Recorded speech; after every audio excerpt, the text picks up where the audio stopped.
right, welcome everybody to Lavaca, Arkansas.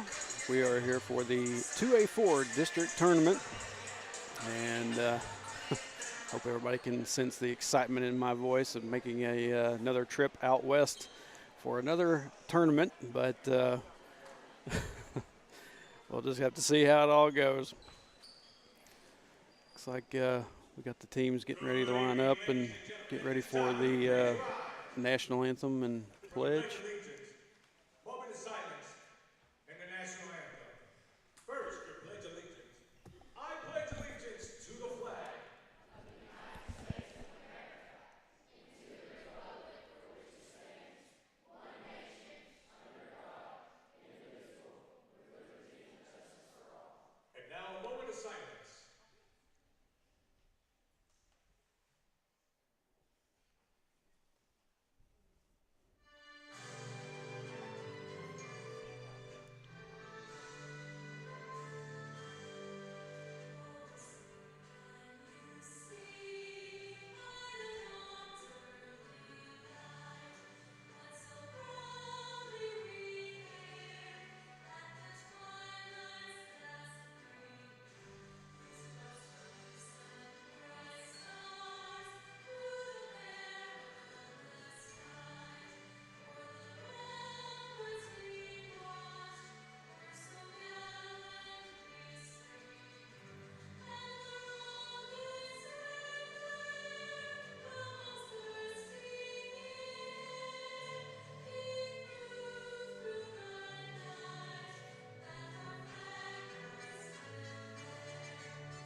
And as you can see by the graphic, the first matchup for the Senior High Lady Wildcats, they draw the host team, Lavaca Golden Arrows. Hector comes in as a 5 seed, Lavaca as a 4 seed. And we're going to get the starting lineups for the Lady Wildcats.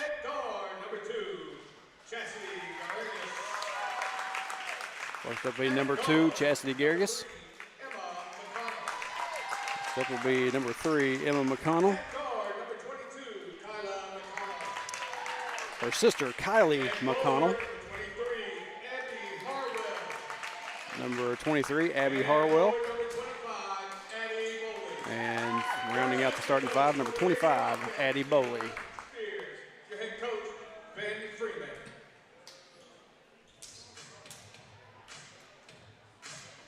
I was going to make the joke that felt like we were just here, and we were, just last week. Finished up the regular senior high season here in this very building with a game that, a couple of games that did not go the Wildcats' way.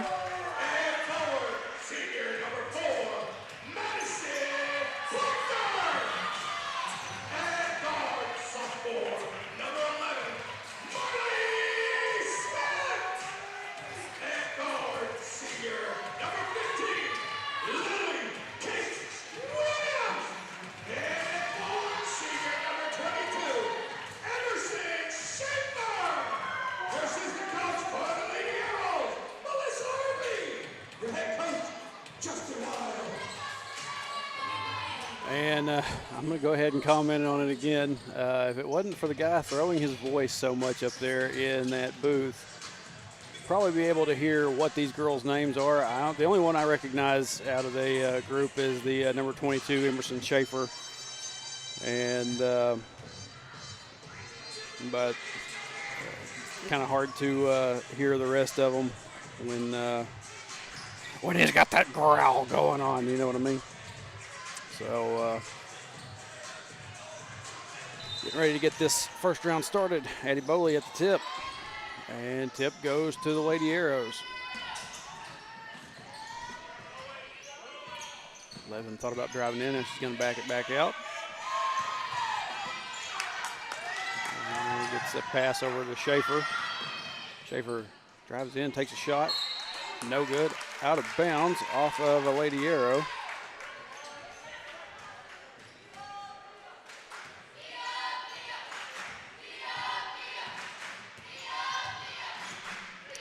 McConnell sisters will bring it down. Over to Addie Boley.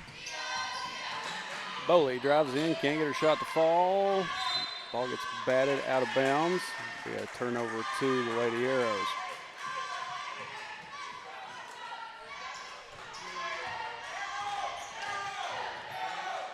I believe I will be joined this afternoon or this evening by Jeremy Curtis. Don't know when exactly he will make it, but you won't just have to listen to me all night. We're going to have a foul on this shot, and that will be by number 3, Emma McConnell. That'll be her first, team first.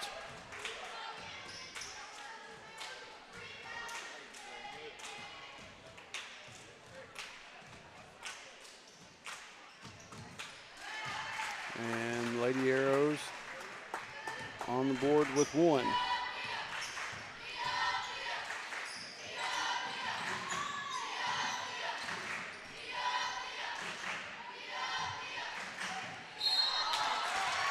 And we're going to have a whistle for a travel.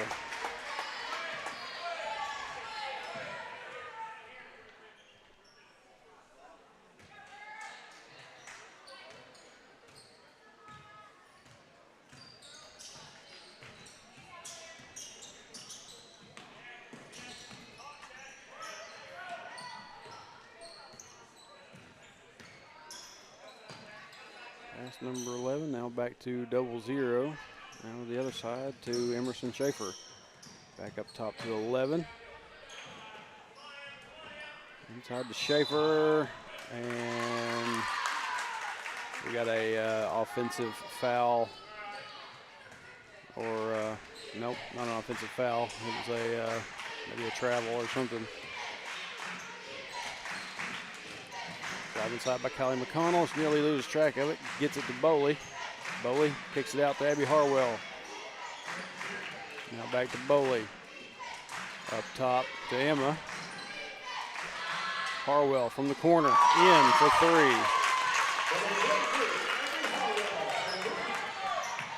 3. It's the Lady Wildcats on the board. Good job getting it to Harwell. I think Harwell said that she was going to get some money out of her family every shot she made. That'll be some money right there. 0-0. 3-point shot, no good. Ball goes out of bounds.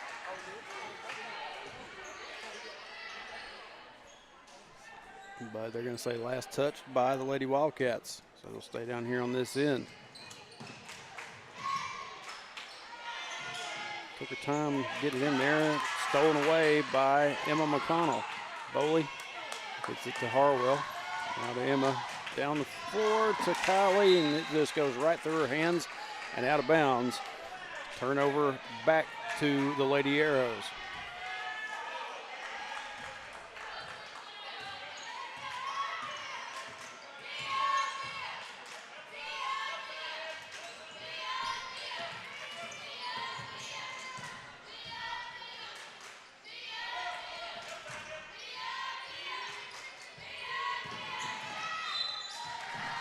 Drive in, tries to go up with a shot, and she will draw the foul. I think he may have called her Worsham, last name Worsham. She will go to the line to shoot a couple. First one up and in for the Lady Arrows.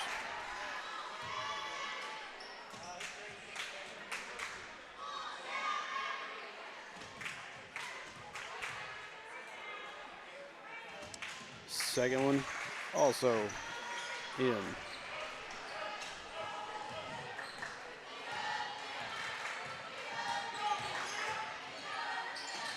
Emma to Kylie.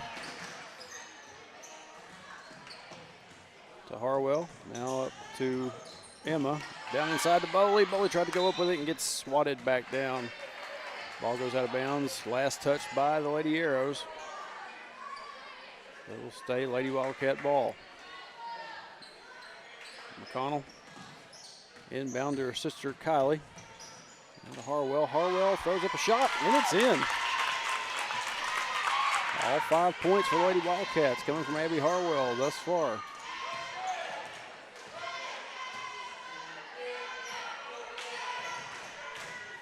Schaefer backs down. Chastity Garrigus puts up a shot. Won't go. And we're going to have a over the back, I believe, on the Lady Arrows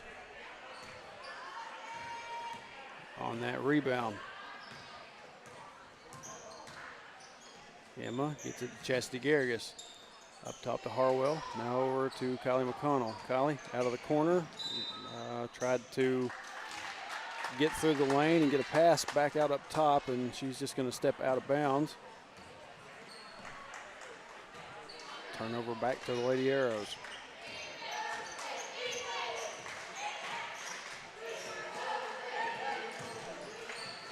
Schaefer kicks it out of the corner. 3-point shot, no good. Garrigus nearly came up with that rebound. Another 3-point shot on the way, and that one is in.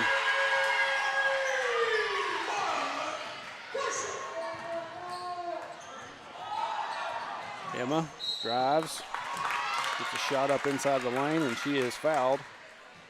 So Emma McConnell will go to the line to shoot 2 for the Lady Wildcats.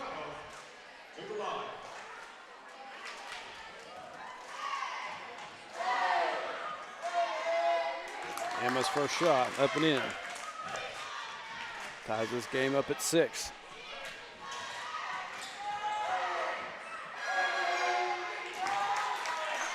Gets both of them.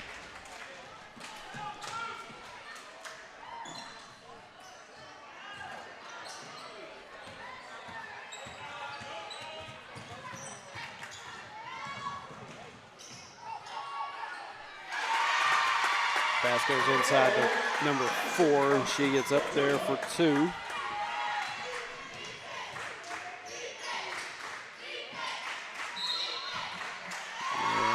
we've got a whistle for a travel.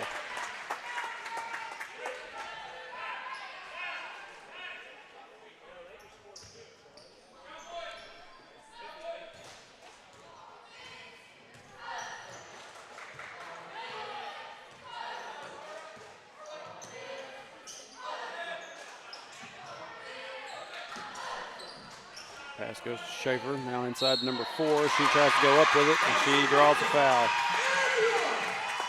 She also makes the basket, so she will go to the line for the old-fashioned 3-point play. We're going to have Lily Humphrey come in for Emma McConnell.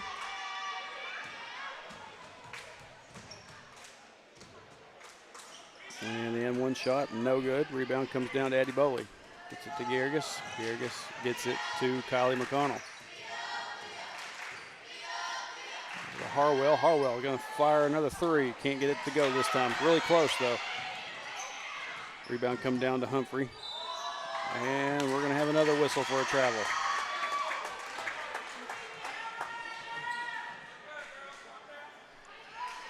Lady Cats going to have to watch their feet. So that's probably about 3 walk calls already. And steal, nope. Kylie knocked the ball away. Now you got to roll around, and there's another travel. They're going to get her for the roll. Good effort by Kylie. Trying to get that ball knocked away. Get a hold of it there at midcourt, but she got a hold of it and started rolling around on the floor, so that is a travel.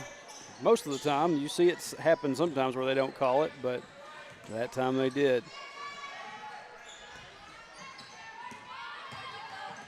Good defense by Boley.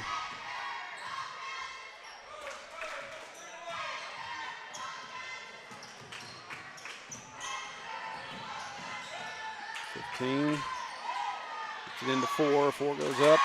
2-point basket for the Lady Arrows.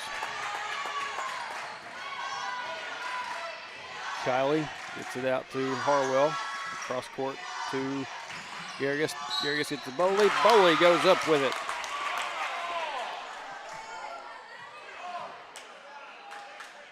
Well, she made the shot, and should be an and one opportunity, but they're waving off the points for the made shot. They're going to say that foul was on the floor. You've got to be kidding me. Wow. Kylie tries to get a pass to Garrigus. So nothing out of that. That's disappointing.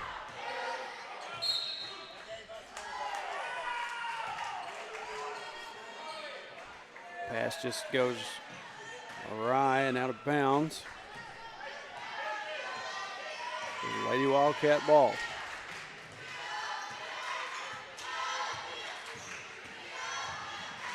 Kylie gets it to Bowley. Ball gets stolen away, back to the other end, and we're going to have a foul on the shot. That'll send Worsham back to the line.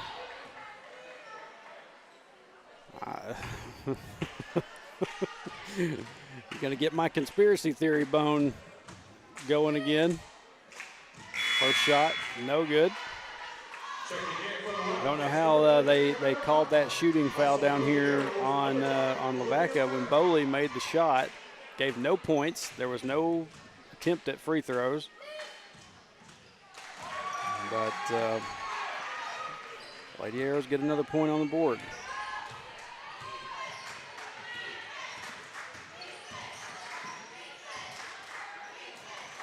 Harwell to McConnell.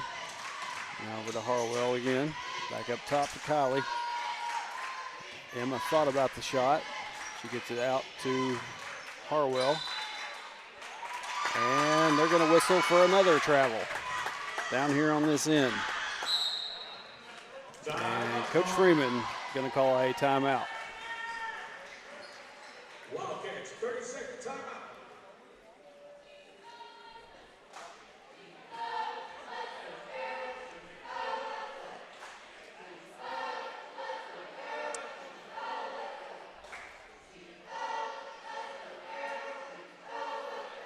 Got a good crowd in the Facebook chat already. Brenda Housley, Doris Jean Ingram, both watching.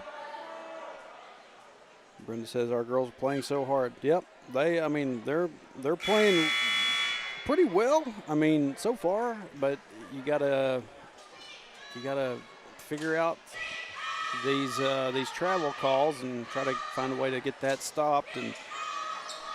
But you cannot let it come down to the game being in the hands of the referees. I don't know what it is. I'm just, like I said, my conspiracy theory bone is kind of working right now. You play a district tournament at a home team's place, you're going to have a hard time getting calls. It's just, that's the way it is. Some people might say that was the same way last season with the regional tournament at Hector, but it's always been like that. Connell, nope, gets it to Bowley. Bowley tries to go up with it, can't get the shot to go. Rebound comes to the Lady Arrows. We are under a minute left here in this first quarter.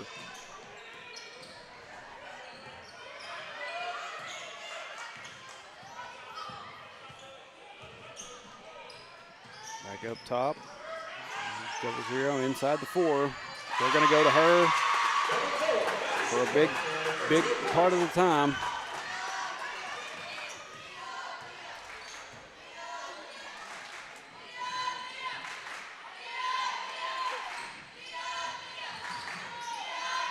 Inside to Bowley. Bowley gets turned around the wrong direction. Gets it to Kylie. Kylie tries to get it to Garrigus. Garrigus misses the pass. And try to get a pass back over the other side to Bowley. He gets tipped away out of bounds. It will stay with the Lady Wildcats.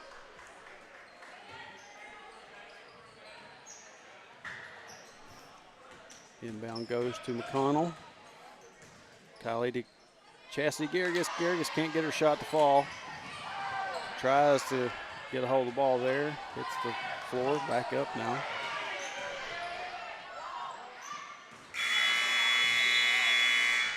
And that's going to do it for the first quarter of action here in the 2A district tournament, 2A4 district tournament.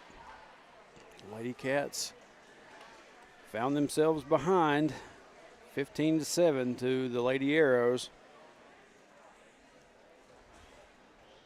Like I said, Lady Wildcats playing pretty well. They just got to make sure they're watching out what their feet are doing when they get a hold of the ball. This referee crew is going to call every walk, and at least from the looks of it, they're paying attention to the feet.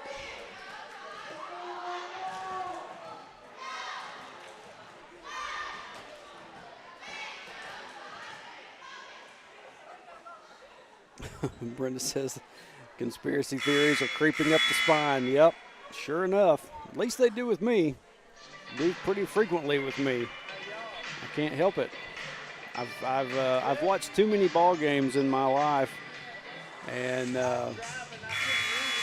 seen too many weird things happen that end up costing our kids games, cost other teams games.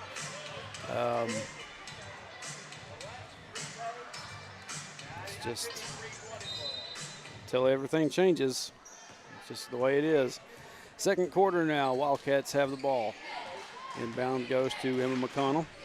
Kylie from the top, three-point shot, no good. Rebound goes to the Lady Arrows.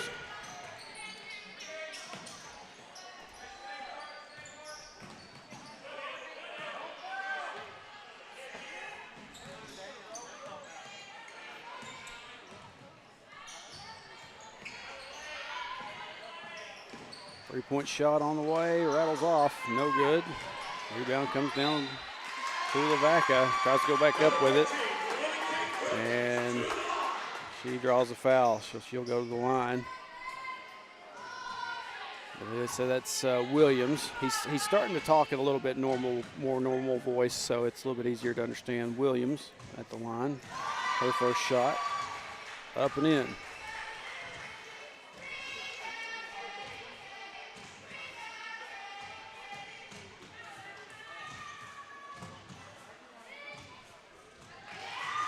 Second one as well.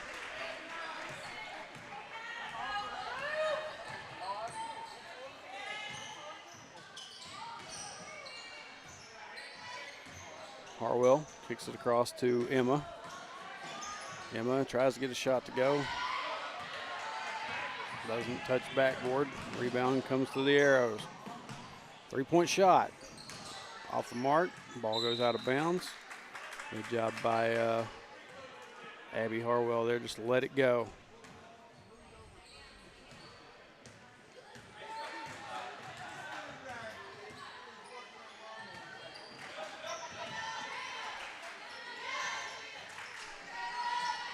Emma fires a three, and that one off the mark. Emma gets her own rebound.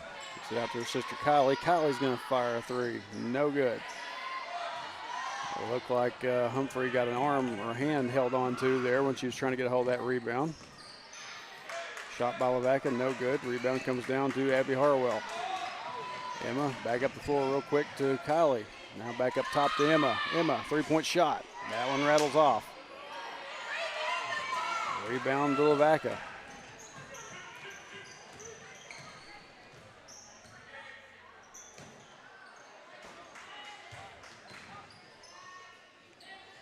Pass inside to Schaefer. Schaefer kicks it out. Three-point shot on the way.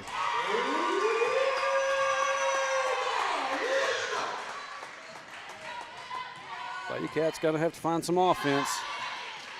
This one's starting to get out of hand. Down 13. Harwell out of the corner. That one won't go. Ball goes out of bounds.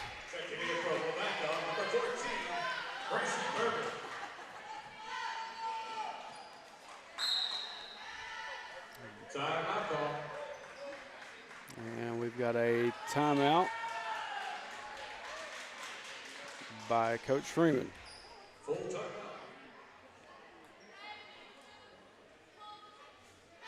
2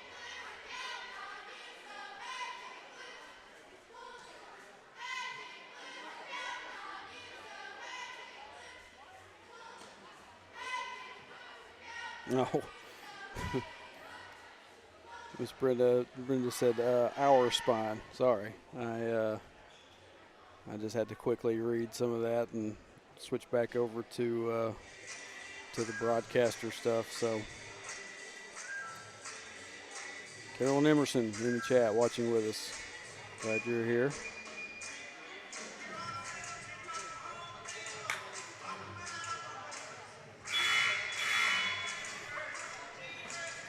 This, I don't know if it looks as dark to y'all on the stream as it does me.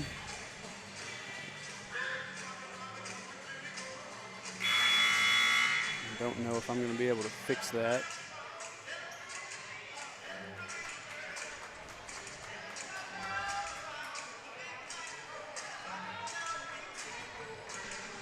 Maybe it's a little brighter now. At least on my screen it looks that way. Out of that timeout, it will be Lady Arrow ball.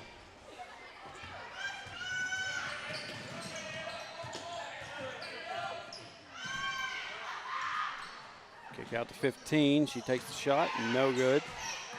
Rebounded by the Arrows. Goes inside once again to number 4. Harwell had her hands straight up in the air. I don't know where they spotted a foul at, but that'll be Abby Harwell's first. Team second for the Lady Wildcats here in the second quarter. First free throw up and good.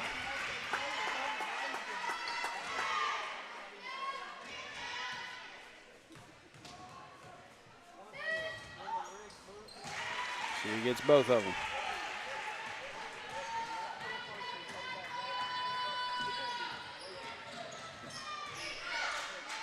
Emma to Addie Bowley. Back to Emma.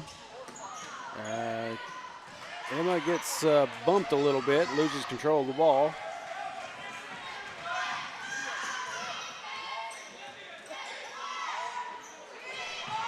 And Lavaca loses control of it.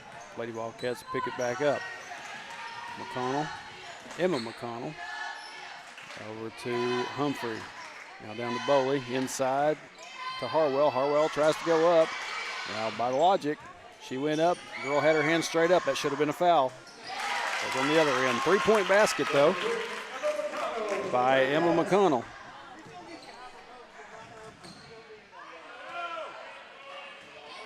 Gets the Lady Wildcats back on the board. Good job by Bowley getting down there. And we're going to have a timeout by Lavaca.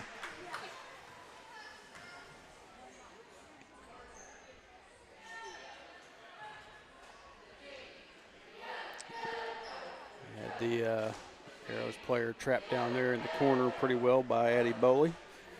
Coach decided he needed to bail her out. So timeout called.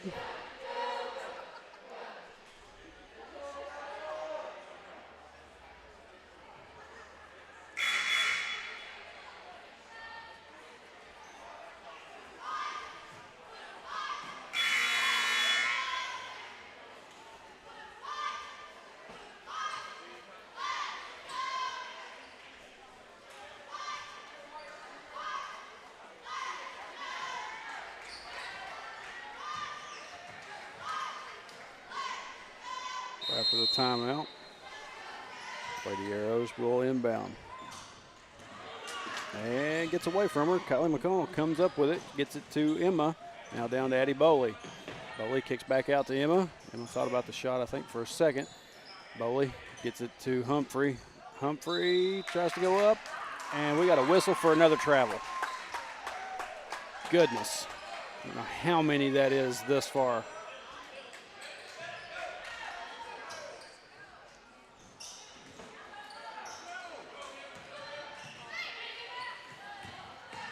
Arrows drive inside, shot, no good, rebound. Tries to get another one, won't go. That one comes down on Kylie and goes out of bounds. So it will stay down here on this end with the Lady Arrows.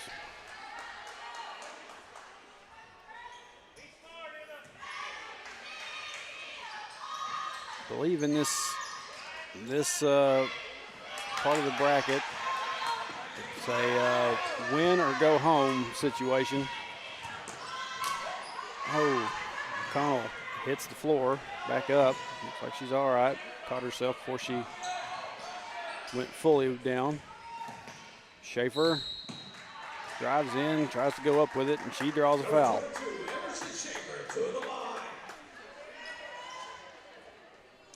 So Schaefer will go to the line to shoot 2.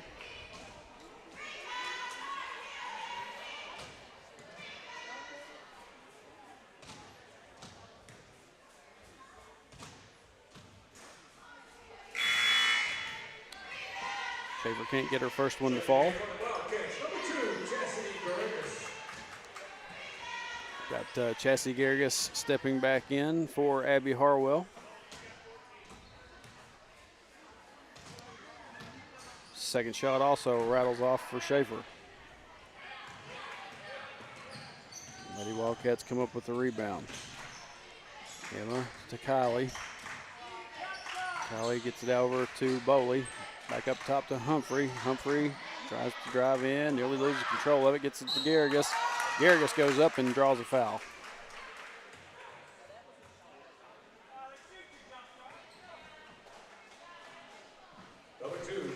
Chassie Garrigus will go to the line to shoot 2.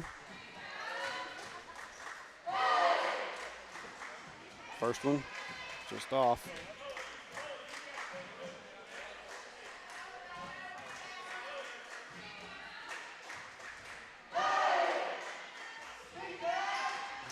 Can't get either one of them. Rebound comes down to the Lady Arrows.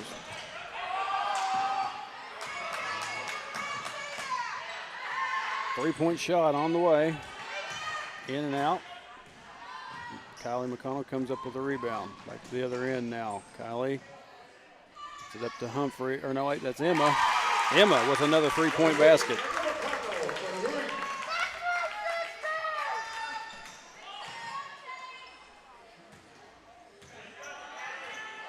I think Emma may have found her shot in this game.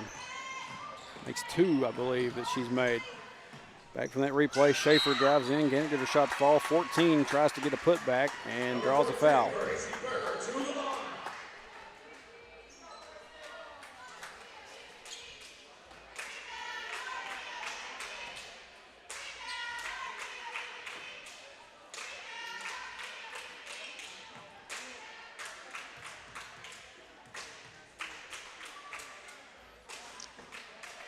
First free throw up and in. Checking in for the Wildcats, number 23, Abby Harwell. And checking in for the Arrows, number 11. And Abby Harwell going to check in for Addie Bowley. Give Bowley a little bit of a breather. Second free throw on the way. And that one also finds its way in.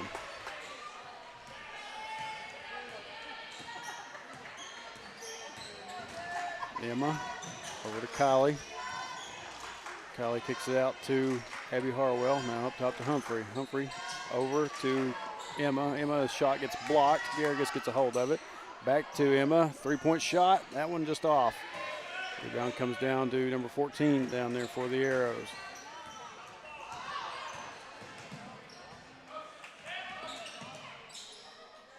Up top to 0-0. Really lost control of it. And drive in by Emerson Schaefer. She loses her footing, falls down, loses control of the ball. Lady Wildcats get it. Kylie, this other end. Kylie goes up for a shot, won't fall.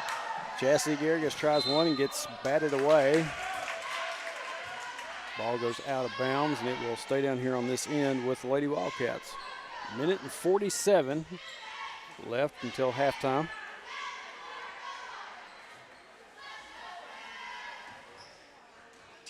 Humphrey inbound. Gets it into Emma. Drive in, shot. And we're going to have a whistle for a foul on 0-0 for the Lady Arrows.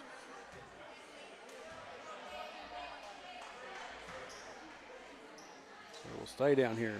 Quick inbound to Kylie. She puts up a three, can't get it to fall. Rebound. by Lavaca. Shot rolls around for a second, finally drops for Worsham. And we're going to have a little bit of a stoppage while Humphrey gets her shoes tied.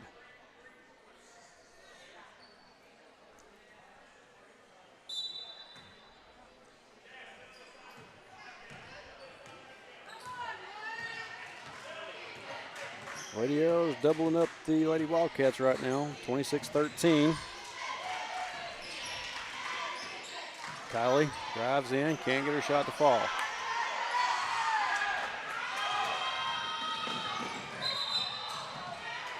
And finally, one of the first travel calls on this end of the court all day long. We're in part of this game thus far.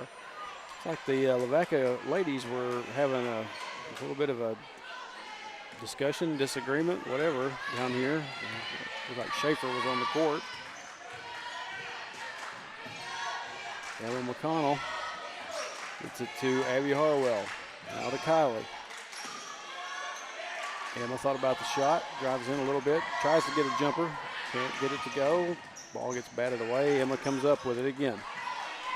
Over to Kylie, long three-point shot. That one's in for Kylie McConnell. Inbound by the Lady Arrows while we're in that replay. Nearly gets lost. Ball goes to Emerson Schaefer. Schaefer drives inside, goes up, and she draws another foul.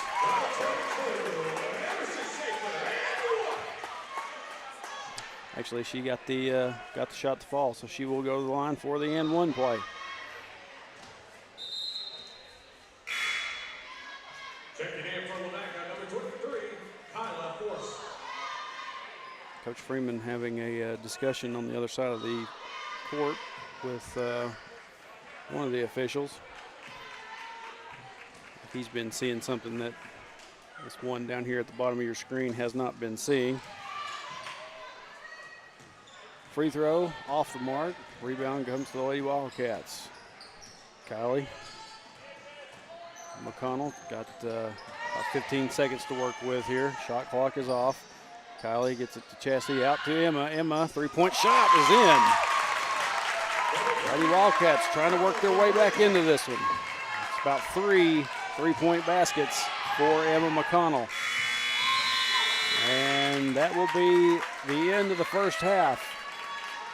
Lady Wildcats down by 9, 28-19. Here in this here in their first round of district tournament.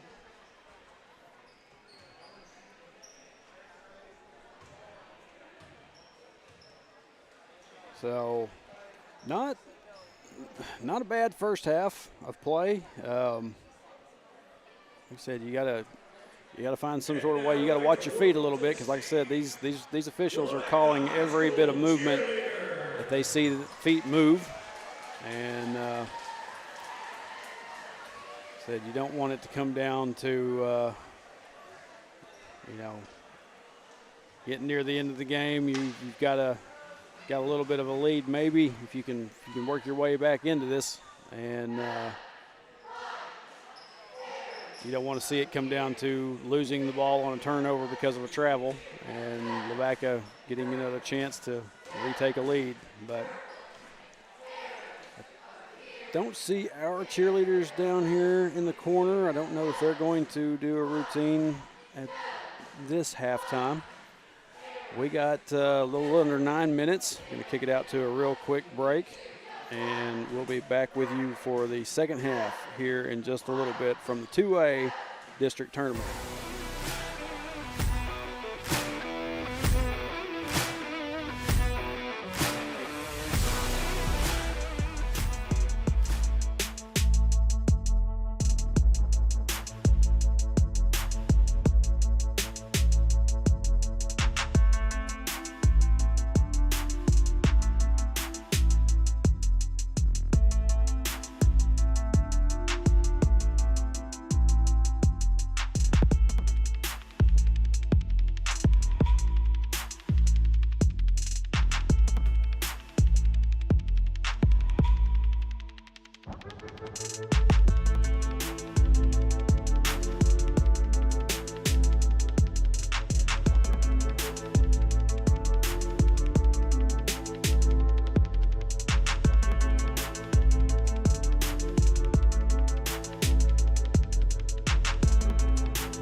Carol Collins, and I'm running for Pope County District Judge for our future. In my 25-year legal service, I've worked in law enforcement, as prosecuting attorney, as a public defender, and as a district judge. This makes me uniquely qualified. I want to make sure that my children, my grandchildren, and your family prosper and grow in Pope County. That means keeping our communities safe. That's why I'm asking for your vote for District Judge March 5th. Safeguarding your building from the elements starts at the top. Use the company that's worked hard to earn the reputation as a top commercial roofing company in the area, Miller Roofing. Miller Roofing Company is local, family-owned, and their full-service team has been in business for over 30 years. Extensive experience working hand-in-hand with product manufacturers for new roofs, coatings, repairs, and re-roofs on many different types of commercial properties. We also know the importance of getting construction finished quickly. Contact us for a free consultation on your roof today.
All right, welcome back. Getting ready to start this second half of the senior high girls appearance here in the 2A4 district tournament. It'll be Lavaca ball to start us off the second half.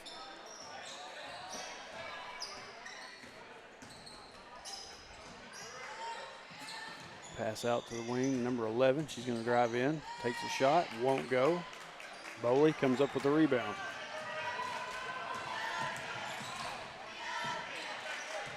Bowley gets it to Emma. Out in the corner to Kylie. Kylie comes out, gets it to Bowley back up top. Bowley gets it to Emma. Down to Bowley in the corner, three-point shot. Off the back of the rim, no good. Emma comes up with the rebound, tries to go up with it. Ball gets batted out of bounds by the Lady Arrows, so it will stay down here with the Lady Wildcats.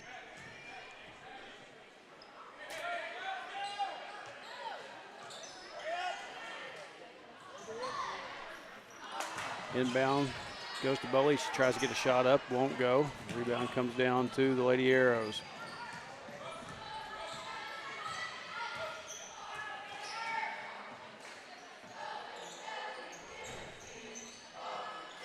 Forgot to start the clock.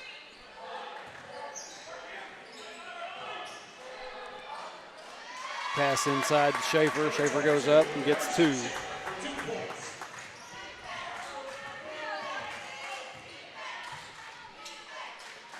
Emma gets it to Bowley. Bowley drives in, gets a shot up and draws a foul. So Addie Bowley will go to the line to shoot two. Number 25, Addie Bowley to the line.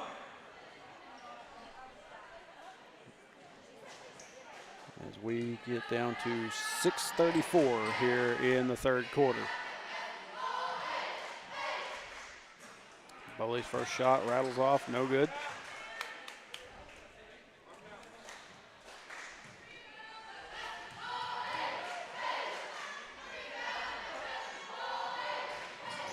Bowley gets her second.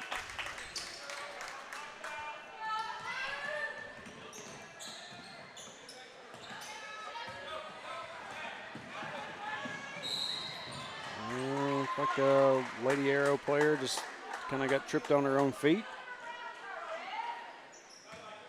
Goes down. They're going to say that Lady Cat, I guess, got a hand on it as it went out of bounds. I don't know. Like it should have been a lost the ball and out of bounds situation to me, but Lady Arrows keep it. 3-point shot from up top. And there's Worsham for the Lady Arrows with that three. Emma tries to get it over to Bowie, gets tipped away. This other end, shot, no good. Yeah, that'd be a definite over the back.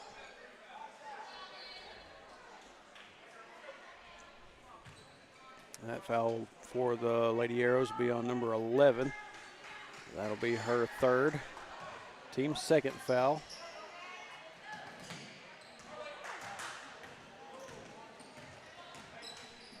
Emma down to Boley in the corner. Boley tries to work her way in, get a shot up. Had some contact, but no call. Harwell out of the corner with a three.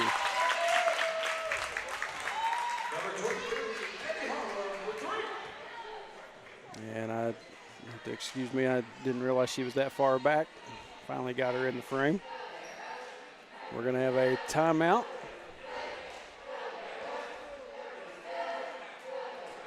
By the Wildcats.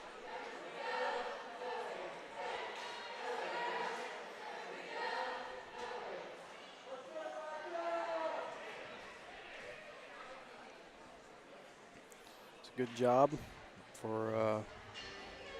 Well, you got Abby Harwell. That's hit like that's their second one, I believe, and you've got Emma McConnell that's gotten herself about three pointers for this game.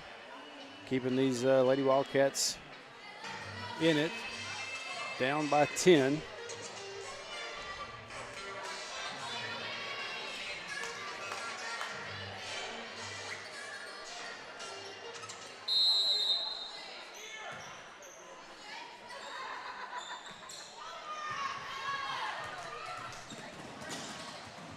Kick it back to the other end, gets stolen away by Kylie McConnell. Oh, Chessie Garrigus hits the floor hard. Kylie goes up with it, can't get her shot to fall.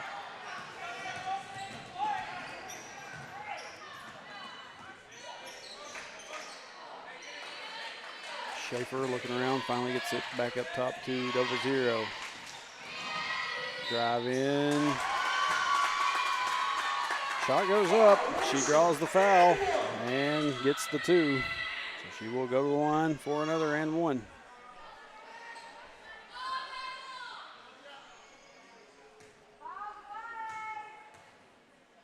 Yeah, I hear some of our fans hollering for both ways. Hard to believe that there's no contact whatsoever on this other end when our girls are shooting, but ball gets stolen away. And Kylie's there to get a hold of it. Gets batted away from Emma. Drive in. Gets it out to number 11. She's going to bring it back out. Schaefer up top. Schaefer's going to drive in. Got the roll on it. Up and in for two.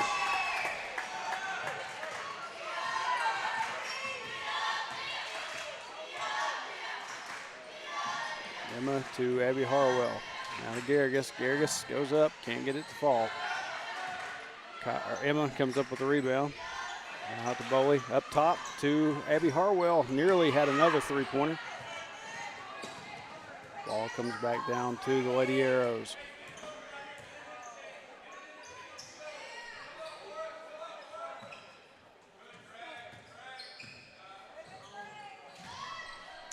Pass inside. Tried to get it back out.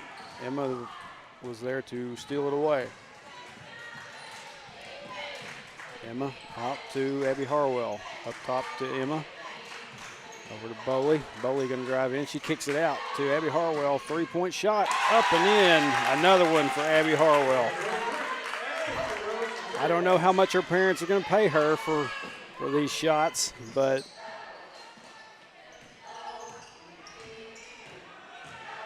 If she was being real about that, she's making some money.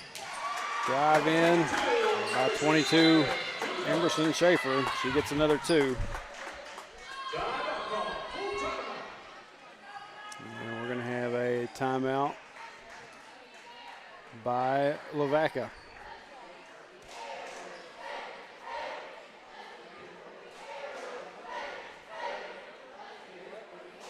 Coming up here after this one, we will have the senior boys' first appearance in the district tournament as well. They will be taking on the Western Yell Wolverines. Should be a good one. I think Western Yell's had some coaching changes since we've last seen them. And I have to see what they're bringing to the table now with their changes.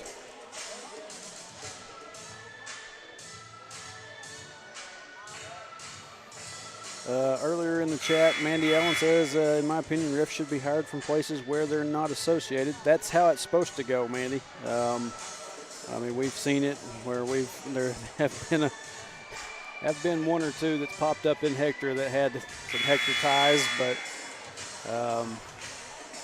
yeah, that's how it's supposed to be. But with the problem is there's been such a whatever, so much with the referees that it's hard for them to find officials nowadays, and that's one thing I can sympathize with some of these officials. They have a rough job. I mean, and I understand nobody's perfect, but Emma drives in. At least I think that was Emma. Yep, that was Emma. Put in for 2 as we get back to live action. Schaefer had her feet moving a little bit. No call. Kicks out across. 3-point shot.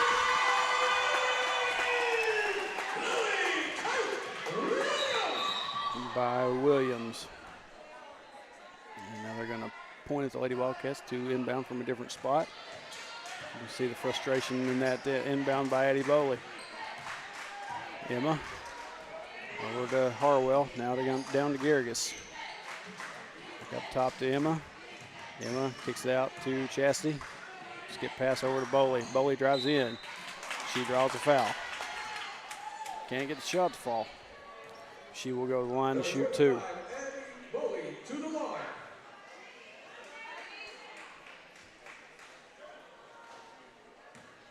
Yeah, there's been a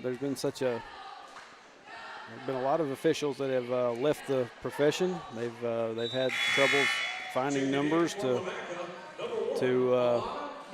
have officials to call games, and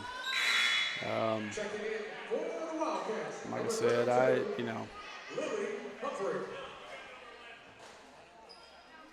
I don't have a problem with officials as people. I think sometimes, like I said, they just, you kind of get the sense sometimes that they are influenced a little bit by something, and I think they do sometimes hold grudges. But tip nearly got away from Schaefer there at midcourt.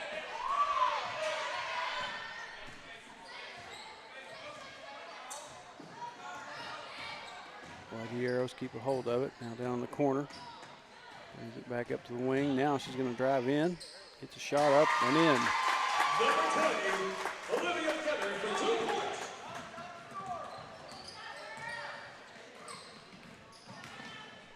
Harwell over to Kylie. Kylie can't get her 3 to go. Bowley comes up the rebound. Reverse layup. She draws a foul. Bowley will go back to the line. Number 25, Eddie Bowley to the line. It's good that we're seeing some fouls called on this end.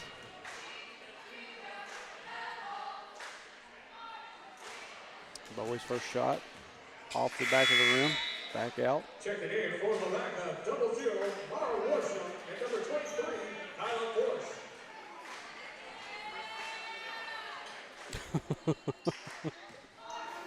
Oh, Keith. Oh, man. Kind of agree with you. I'm going to say I don't. Foley gets one.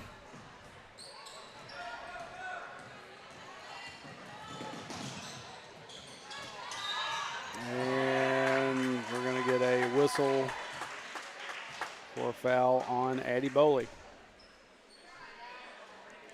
That will be Addie's fourth, team third for the Wildcats, for the Lady Wildcats.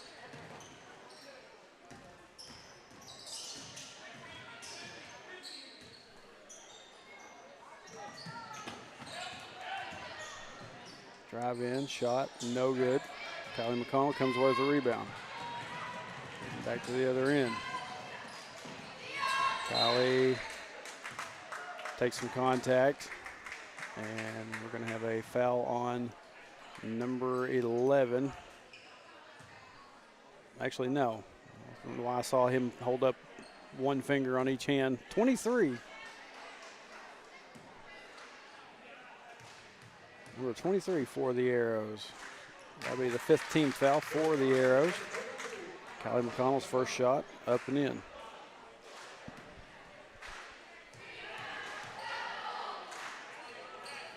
Kylie gets both.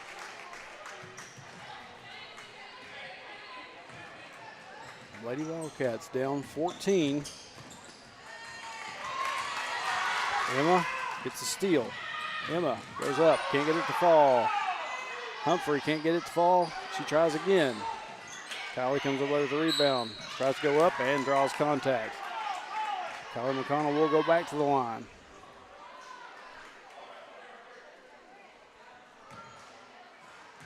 Wildcats, number 22, Kylie McConnell to the line.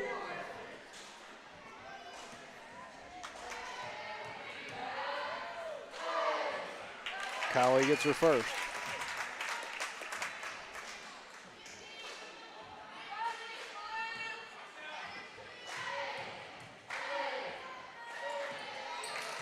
And the second.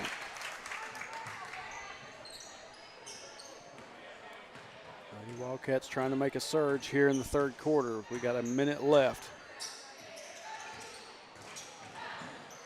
Ball gets away from the Arrows. Harwell's there to get it to Emma McConnell. Emma over to Kylie. 3-point shot on the way. That one rattles off. Boley can't get her shot to fall. Now to Harwell. Harwell drives in, can't get it to go. Emma can't get her put back to go as well. Gets it to Kylie. The girls did pretty well there with the offensive rebounds. Just couldn't get any shots to fall. And now we're going to have a whistle for a travel on the Lady Arrows.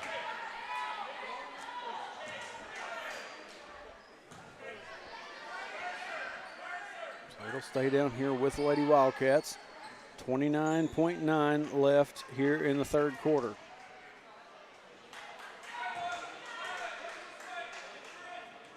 Kylie inbounds to Emma. Shot clock is off.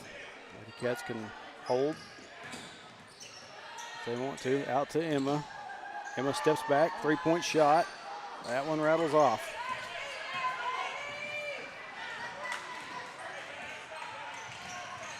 Down to 10 seconds.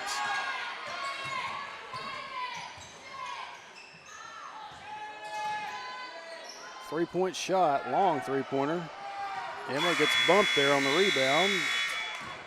Hurls it from way deep on this end of the court, and we are finished with three. Like I said, Lady Wildcats managed to get back on the board and keep themselves in this one, only down 12 as we get ready to head into the fourth quarter. 12-point lead is if you can get your shots to go, you can wipe that away pretty quick. And my stream has hit the red. Maybe it'll kick itself back in here shortly.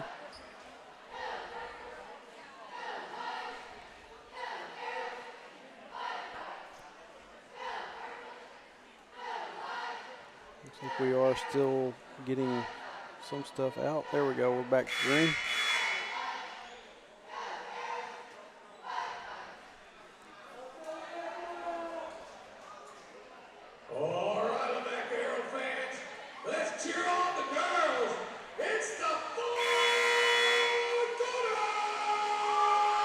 Golly, I will not miss that guy. Oh, man.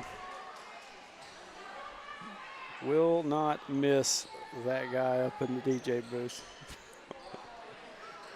And Jeremy Curtis has arrived here in Lavaca, trying to find himself a way to get up here.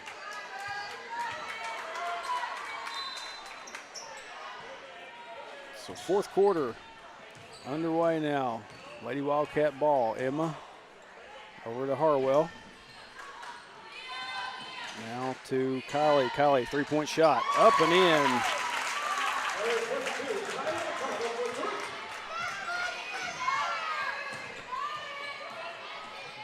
It wasn't on the right screen to hit that replay, but Kylie McConnell. And we're going to have a foul down here on this end.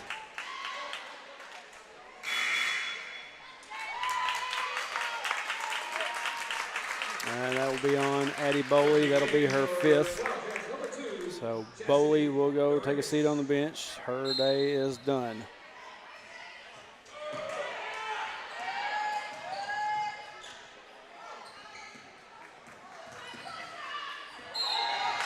And we're going to have a bit of a carry call on the Lady Arrows. Ball will come back to the Lady Wildcats, and we got a stray ball. Where it came from, but found its way onto the court. Try this inbound again.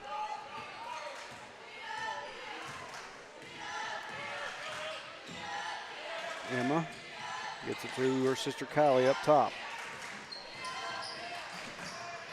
Kylie getting surrounded, gets it inside to Humphrey. Humphrey goes up, can't get it to fall. Chastity Garrigus comes up with a rebound. It's up to Emma, up top to Abby Harwell. Now over to Chastity again. Inside to Humphrey. That one will go for Humphrey. Lady Wildcats cutting it to 7. And Humphrey able to get a hold of it. And whistle for a travel.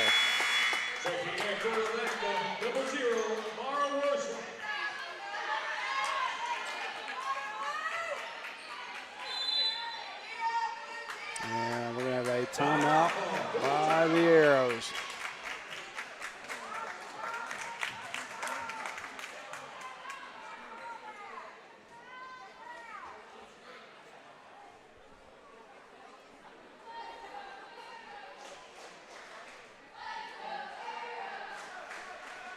Lady Wildcats, like I said, getting it back to within 7. 6:46 left here in the fourth quarter, here in the ball game. Said you can wipe out, said it in between quarters. They were down 12 at that point, and said you could wipe that away pretty quick. You could just get some shots to fall. And they have.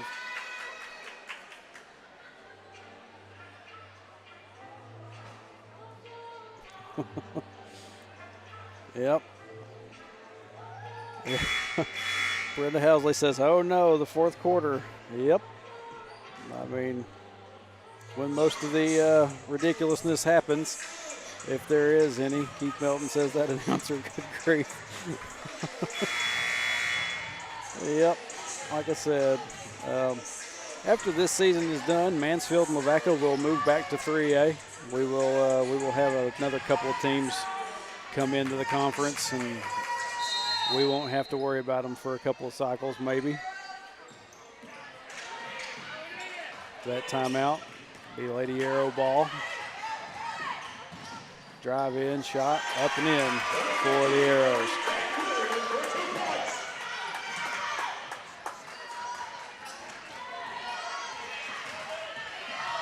Emma. Oh, yeah. Emma got the ball got stolen away there, and Lavaca leaned a little bit too far and out of bounds, so it'll be a turnover back to the Lady Wildcats. And now the referees are discussing something, whatever it was. Quick little chat. came to an agreement pretty fast. So Humphrey will inbound for the Lady Wildcats. Gets it in. Well, I think that was a little bit far back. Kylie got a hold of it, but came back down with her foot on the line. So turnover, right back to the Lady Arrows. Inside shot by number 4, no good. And could have had an over the back call. That's not what they decided on. Thank you. We'll see you. Just give it a little bit. Just give it a little bit. We'll get you over here.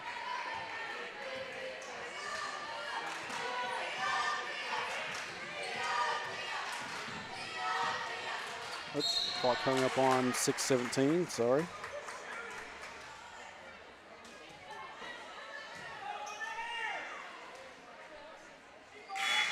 Checking in from Lavaca, number Come on through. 22, Madison Schaefer. Jeremy about to get the headset on now. Jeremy, I will tell you, first and foremost, how appreciative I am of the fact that you are cognizant enough to lower your head when you walk in front of a camera. Yeah. Did I didn't get caught on there? No, not very much. Okay, good. Lots of people just don't care. Anyway. McConnell working her way down there, trying to get a steal. And a bit of a bump there, but no call. Yeah, bump and push off. No, I didn't see the push off. Yep, she extended her arm there, and there was a no call, and there was an uproar over here. Yeah, you get a little bit from both ends on this here in Lavaca, because they got fans that like to sit over here on the visitor side instead of sitting over there on their own side, which you can see there's plenty of room. Plenty of seats. Yeah. First free throw by Emerson Schaefer. Yeah, I noticed that the other night when they the boys were getting it handed to them. Yeah.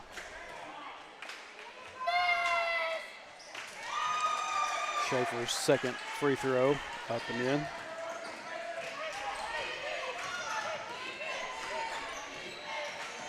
Lady Arrow lead back to 11. Emma drives in, can't get a shot to fall. Humphrey comes up with a rebound. Gets it to Abby Harwell. Harwell, floater from inside, up and in.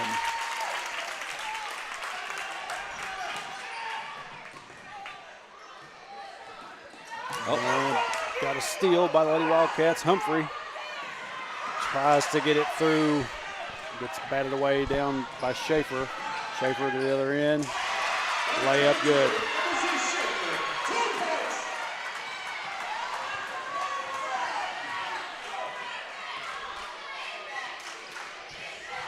Out of the corner with Harwell. Across to Kylie McConnell. Three-point shot, no good. Schaefer comes up with the rebound. And we've got a Blocking foul, looks like. yeah. Harwell. That will be the fourth foul on Abby Harwell. Third team foul for the Lady Wildcats here in the fourth. We're down to 4:34. First free throw off the mark, no good.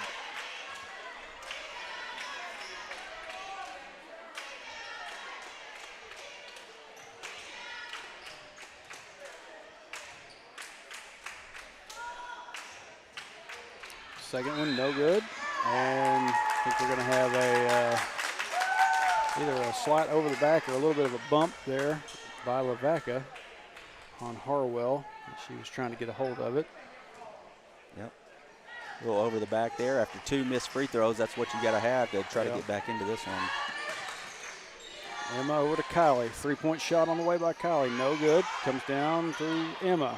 Emma gets it back out to Kylie. And ball gets knocked away out of bounds. They're going to say last touched by the Lady Wildcats.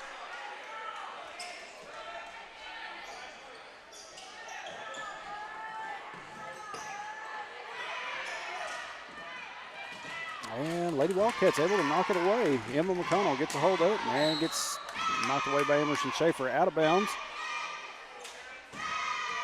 Stay here with the Lady Wildcats. I haven't been here too long, but just been, from what I've seen, we've caused some turnovers here by the pressure in the backcourt. Done pretty well here in the second half of getting some turnovers and getting some points out of it. And we got another whistle for a foul. Looks like number 11 for the Lady Arrows. That'll be her fourth, team third for Lavaca. So foul numbers are matched up, tied up, 3 of 3. Emma gets it to Chastity Garrigus. Garrigus needs some help. Gets it to Humphrey. Humphrey hits the floor, rolls out of bounds. Yeah, good idea there by Garrigus, and she found her, but she just couldn't hang on to the pass. Yeah. Well, Humphrey looked like she took a little bit of contact there and hit the floor.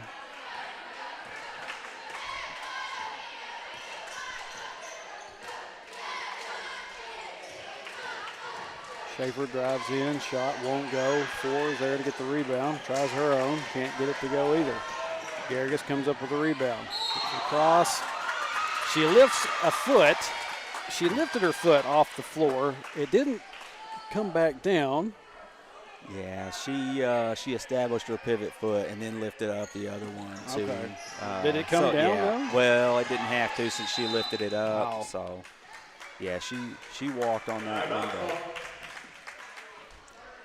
And we've got another timeout by Lavaca.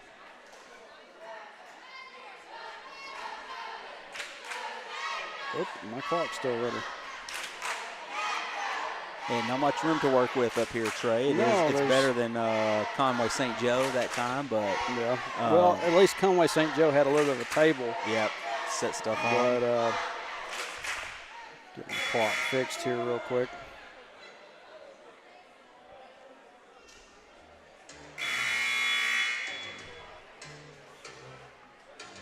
And have the timeout by Lavaca.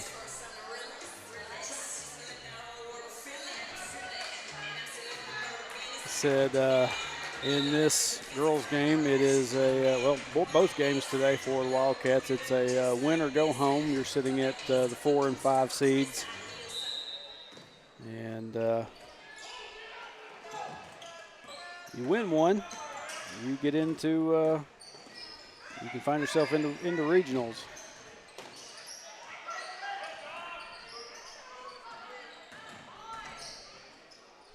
Pass back up top.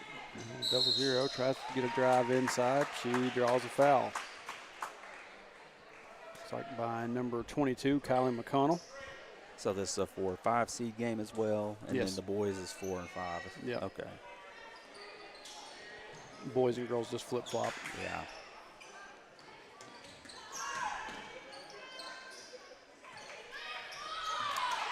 We got a steal by Chastity Garrigus. Garrigus. Layup, good.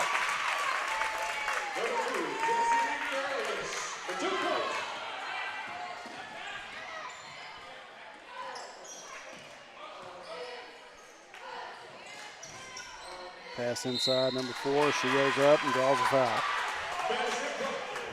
Not much contact on that one. They're going to give them the foul anyways. That'll bring our total to 5, Trey. Yeah, it's been very there's been some very soft quote unquote fouls. That's the 5th on Harwell, it looks like too. Yep. Yep, 5th foul on Abby Harwell, 5th team foul for the Lady Wildcats. So everything for the next 2 minutes and 56 will send Lavaca to the line. First one up and in.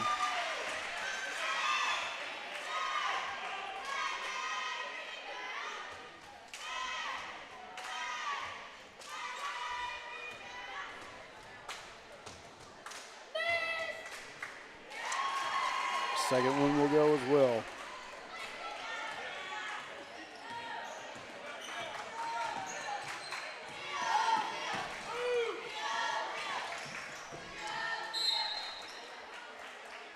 Ball gets bumped out of Emma's hands and out of bounds. Last touch by the Lady Arrows. Lady Wildcats will keep it down here.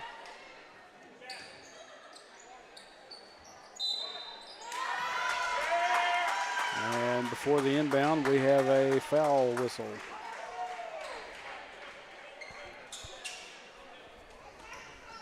Beyond Chastity Garrigus, that'll be Garrigus' second.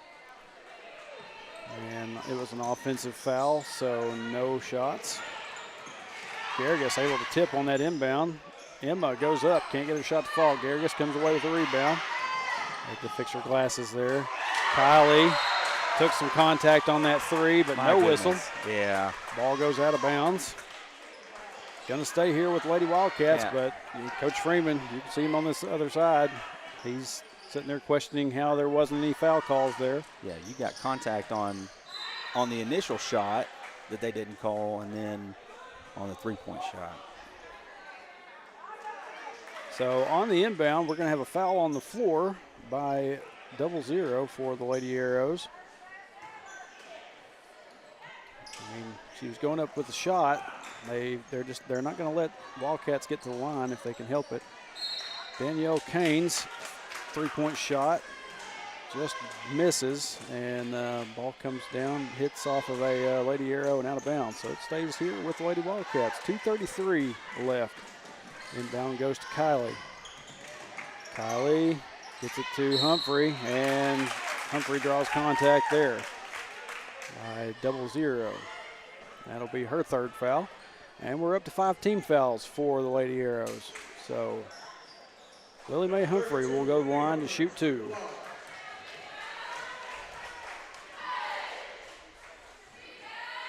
First one bounces up and in.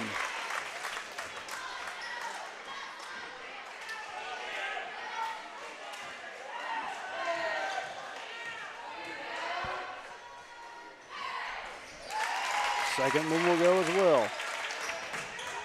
Yeah, one thing you have to be sure of with the pressure here is not to foul, so they don't go to the free throw line. Well, you're going to get the whistle quickly down here. Number 11, Barney Smith to the line.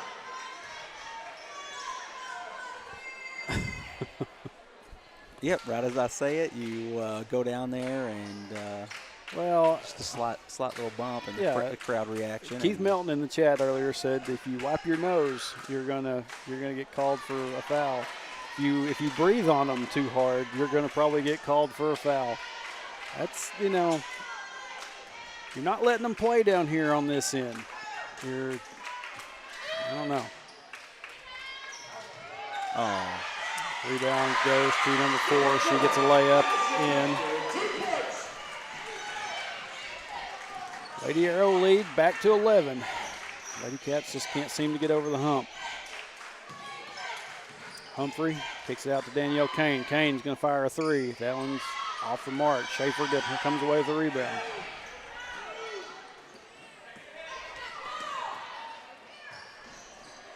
Pass inside the 4. She goes up, and just like every other time she's gone up for a shot in this game, she gets a foul. She draws a foul anyway. I don't know how many times she's been to the line, but interesting to see the free throw counts. But it's easy to do when you've got that height advantage to just catch the ball down there, draw a foul, and that is one of the be things able to go to the line and about Lavaca and Mansfield both. They have some height on them. So inbound goes to Emma. Emma to Kylie. Kylie tries to drive in. She finds some contact on that shot, so she will go to the line to shoot herself a 2. Couple. I can't talk. Trey, you do a good job, man. You got to give yourself some credit. One-man show most of the time. And Kylie's first. Looked like it was about to go in, rattles out.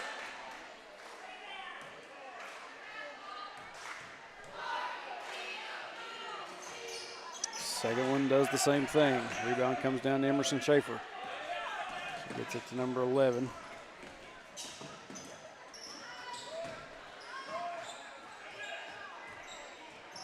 The Wildcats trying to trap her in. Inside the 4. Definite contact right there, Worm, but no call, no whistle on that one. Yeah, let them play through on that one. Yeah.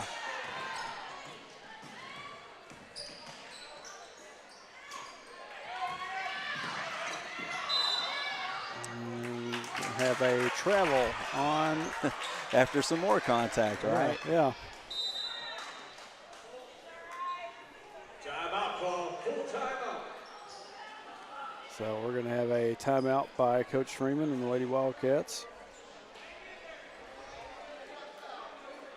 And with this timeout, both teams will be sitting with 1 apiece left. And we are actually down to 112.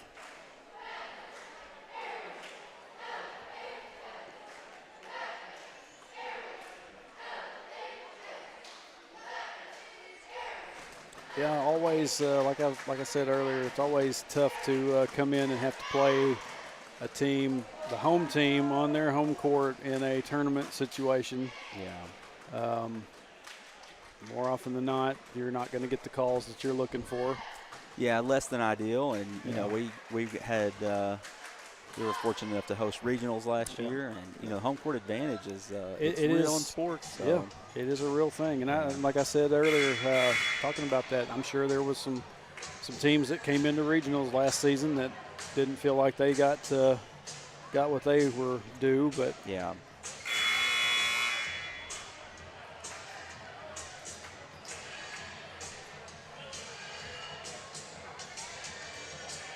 Saw Jeff Duval here again. Yep, Jeff's here, and was thinking maybe Chris Miranda said he might be showing up to watch. He lives nearby, I think, but hadn't seen him here. To that timeout, inbound to Colin McConnell. 3-point shot. Can't find its way in. And Emerson Schaefer gets whistled for the travel.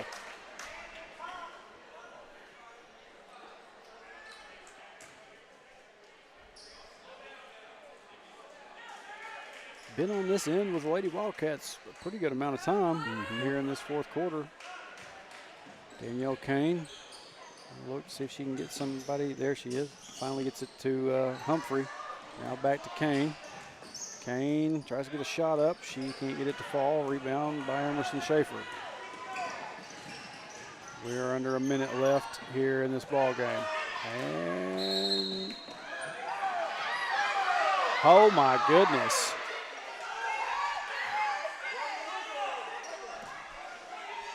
It would have been a backcourt on Lavaca. Yeah, had they touched it, our player looked like she was, was tipped it for control, and yeah, I think maybe he realizes he messed up.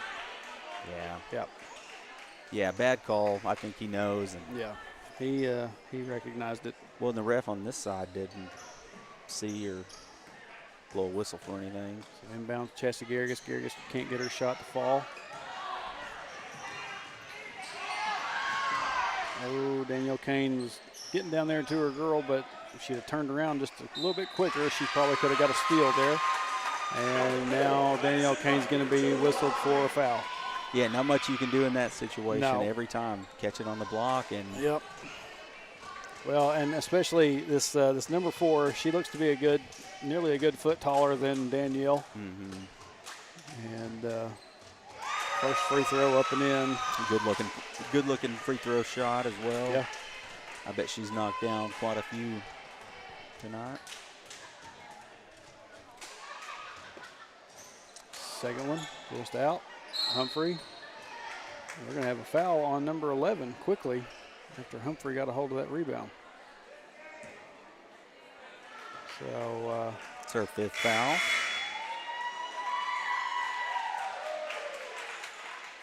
Second in for Lavaca, number 20, Olivia Fenner.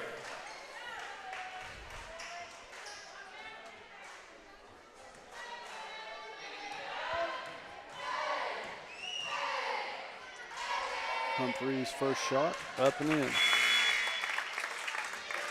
For the Wildcats, number 10, Brooklyn Barnes. We have number 10, Brooklyn Barnes, come in for Chastity Garrigus. It's like finally here with 34.3 seconds left, Lavaca's coach has decided he can put some subs in.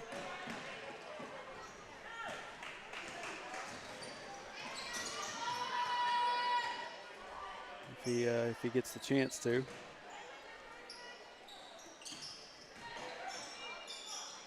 Not looking likely. Shot clock is off. Yeah, down to 15 seconds.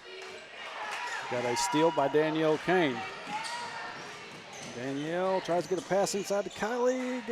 Finally gets ripped away there. And we're going to have a whistle for a foul. 4.6 seconds left. And Emerson Schaefer is going to go to the line for the Lady Arrows. Going to be a tough one. And Lady Cats are going to find themselves in a one-and-done situation here in district tournament this season. Schaefer's first shot up and in. Been a rough season for the Lady Wildcats, and I know that we've had some people out there that's thought we were a little bit tough or critical of them, but McConnell gets a 2 in at the buzzer. Yeah, McConnell, she was playing hard to the last second right there, so it has been some rough moments. They've had some bright spots as well. Yep. They will finish this season. I don't know what their record was, but they came into this tournament the 5 seed, so they weren't at the very dead last position in the conference. Nope, right in the middle. But winner of this game, I assume, is getting Mansfield on Thursday. Yeah, give me a second, and I'll get that bracket up. If anybody's interested in knowing, I'll wait for a second. Let these girls stay here.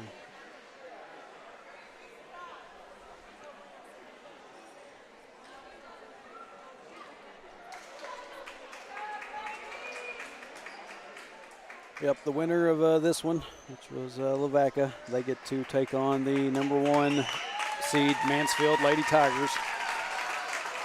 And that should be a pretty hard-hitting matchup. Old Richard in the building. Yeah. Old C. Wayne. But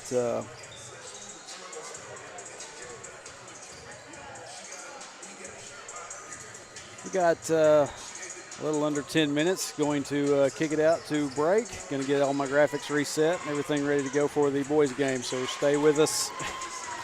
Good Lord. Stay with us right here on Cat TV. We'll be back in just a little bit.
right, welcome back to Lavaca as we get ready for senior high boys matchup for the evening. 2A4 district tournament, boys' first appearance. They come in as the 4 seed, and Western Yale comes in as the 5 seed. And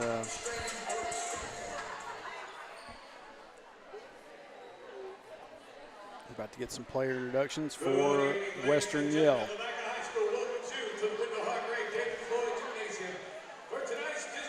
It's a long, very long gymnasium name. What is it? I didn't hear it. It's about 4 different names. Gymnasium. And now, your starting lineup for your Wolverines. Wonder if he's going to go with the growl on these introductions like he does with the arrows. Hopefully not. Maybe I'll be able to understand them. Number 1, Bradley Buckman. For the Wolverines, we have number 1, Buckman. Number 5, Diego Hernandez. Number 5, Diego Hernandez. Number 0, Drew Minnie. Number 0, Drew Minnie. Number 3, Austin Minnie. His brother, number 3, Austin Minnie. And number 11, Eli Guajana. And I did not catch that one. I didn't either. There's a lot of minis over in There is. Yale County. And I've said it before, and I will say it again. These two that play on this team look like they are probably freshmen in or junior in college. They they look a little bit older than high schoolers, but Oh yeah, 100% they do. At guard, number 0, Ashton Calderon. Calhoun. oh my lord. Ashton Calhoun. Number 0, Ashton Callhorn. Number 3, P.J. Henderson. Number 10, Jackson Taylor. Number 12, Grayson Mulder. And following up, finally, will be number 32, Brent Casto for your Hector Wildcats. Sitting here laughing about this announcer's pronunciation of Callhorn. That you know, if you're reading that name on paper, though, you don't blame him. Callhorn. Yeah. Callhorn. Yeah. Yeah. It's And that's odd. exactly how he tried to pronounce it too. Yep. Just gives us a little bit of a laugh, but I think it's pretty funny to see and hear.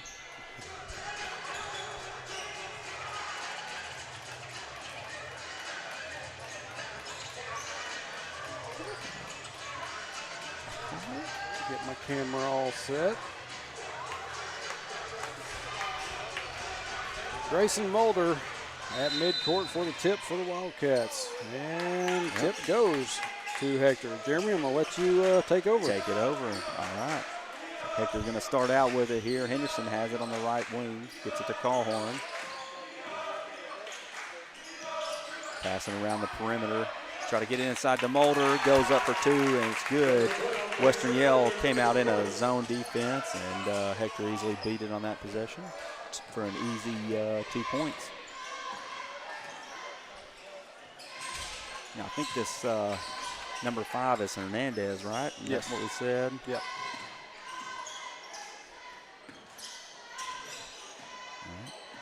Hector starting out in man defense themselves. Bit of a travel there, but went undetected. Yep. Oh, and pass out of bounds right there for the Wolverines. So 1 possession each, and Hector came away with a basket, and Western Yale with a turnover. So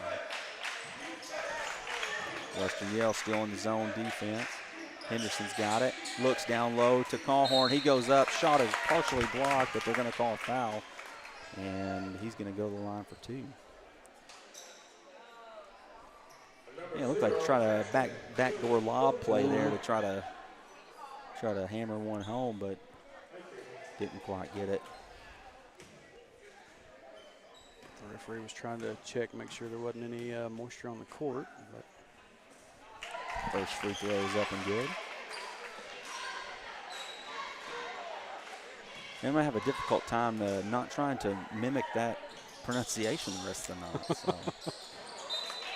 All right, second free throw is no good, and it's out of bounds off of Western Yale.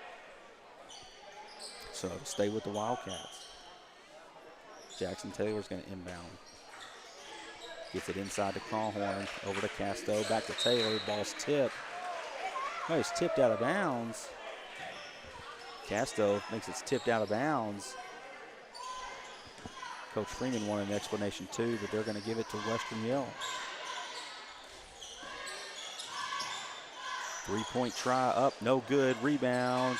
Mulder comes down with it, and he throws it out of bounds. So back-to-back turnovers for the Wildcats. Yeah, tried to get it to PJ, and PJ just a little bit out of position for it.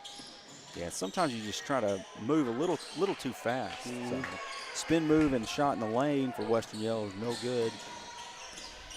Jackson Taylor's going to come down with it. Gets it over to Henderson in the corner to Casto. He looks inside to Mulder, passes there, puts the ball on the floor, loses it. A turnover. Western Yell quickly back down to the other end. Drive and spin inside. Shot is up, and they're going to get him with a travel. Several turnovers here in the early going, Trey. Yep. Sometimes you get a little too excited. Yeah, like I said, these teams have played each other twice already. And another turnover by the Wildcats. Down to the other end. Layup is up and no good. Gets his own rebound. This is the third time they played each other, right? Yep. Yeah. Third matchup of the season. Both teams just still kind of feeling themselves out a little bit. 3-point tries up and no good, and Henderson comes down with the rebound. He's going to bring it up the floor for Hector on this possession. Gets it over to Calhorn. Back to Taylor, over to Henderson. Henderson looks to drive, is cut off. Pass outside to Taylor. He tries to pass inside, and that's stolen away. Threw it right into the hands of Drew Minnie. Yep. It's about 5 turnovers so far, I think, here in the early going.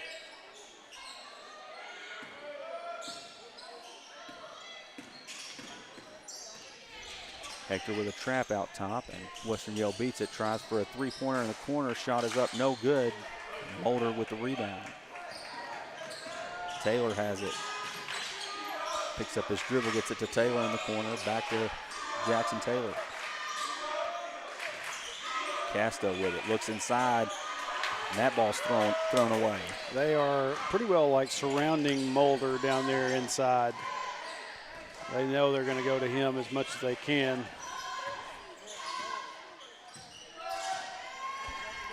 Yeah, they've tried to get it into him several times. 2 early points, and then a couple of turnovers. Shot in the lane is blocked by Calhorn.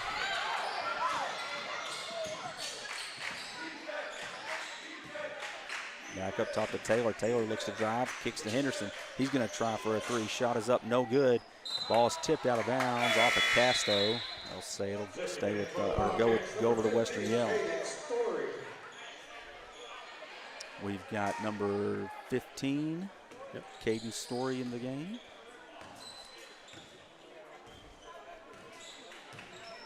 Caden's in the game. Papa Richard sitting up here beside us. Yep, Richard's right here beside us, proud daddy. Look on Corey's face. Hey, at least he's not on the spotlight tonight. We didn't have to Yeah, call no. him out for that. Yeah. Drive and spin in the lane for Western Yell. Shot is no good. He gets his own rebound. So good D there, but just PJ, couldn't come up with the rebound. And whistle for a double dribble. I didn't see the ref signal, but you did see, Yeah. you said double dribble right there, so a turnover. So 3:30 left. We're 4.5 minutes in, and it's 3-0. So pass in the corner to Henderson. He tries to throw it in. Ball stolen, and Western Yell comes down with it, and easy layup on the other end. 6 or 7 turnovers here in the early going. You can't do much scoring if you're turning the ball over so much, and Hector struggled to hang on to it. Taylor has it. He drives and kicks, and the ball's thrown away again, and almost stolen back by Calhorn. And I think Coach Freeman's going to get a quick timeout here. Yep. Probably needed at this point. A little bit of a slow start. And settle them down a little bit. I think I just heard sounded like Kathy Freeman say, try something else. That may not have been Kathy. She's down there. Sounded like it was like right in front of me. So. Yeah, settle them down here and take care of the ball. Yeah, the first possession you went right inside. Nice clean pass inside, and it was an easy bucket, and then nothing's been easy since. Like I said, they have been surrounding Mulder down here in the lane just about every time the ball's got back to this end, and they're trying to make it difficult for the Wildcats to get some easy shots up there inside. Yeah, they're going to have to knock down some outside shots here if they want the inside to open up a little bit. They're going to knock some down on the perimeter. And they haven't been able to do that yet. So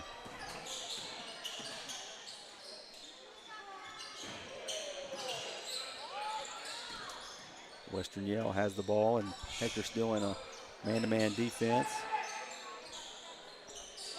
Three-point try up, no good, and rebound by Western Yale, put back, no good. And Henderson comes down with the rebound. Jackson Taylor going to bring it up the floor. Gets it over to Caden Story.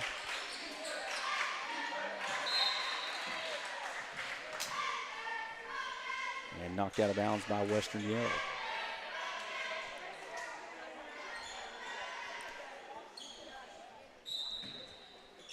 Jackson Taylor inbounds, gets it into Story. Story over to the top of the key. And the ball stolen up at the top, and Western Yale takes it in. Shot is up, no good. Offensive rebound, putback is good. And it'll be 4-3 Western Yale. I think Caden was looking for some directives from Coach Freeman. Just kind of took his eye off the guy coming at him. Inside the Callhorn, turnaround jumper in. Good shot there by Ashton Callhorn. I thought it was going to pop back out.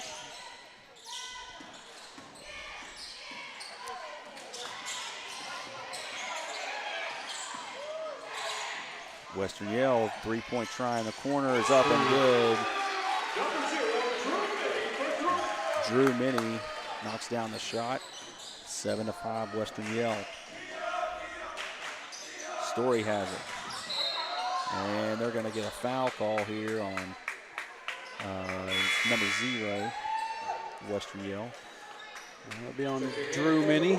That'll be his first. Team second for Western Yale. Jackson Taylor drives in. Pass is stolen away. And layup is up and in for Western Yale.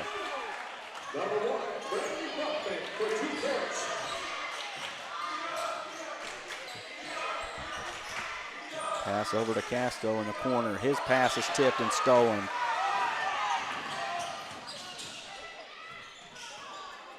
So Hector with another turnover gives it to Western Yale. They have an opportunity to grow the lead here at the end of the first quarter. He traveled with the ball, no call. Yeah, I saw his feet move around a little bit. And we're going to get a bump and a foul on the floor. Looks like it's going to be on, I think, Jackson Taylor. No, maybe on Callhorn. Okay.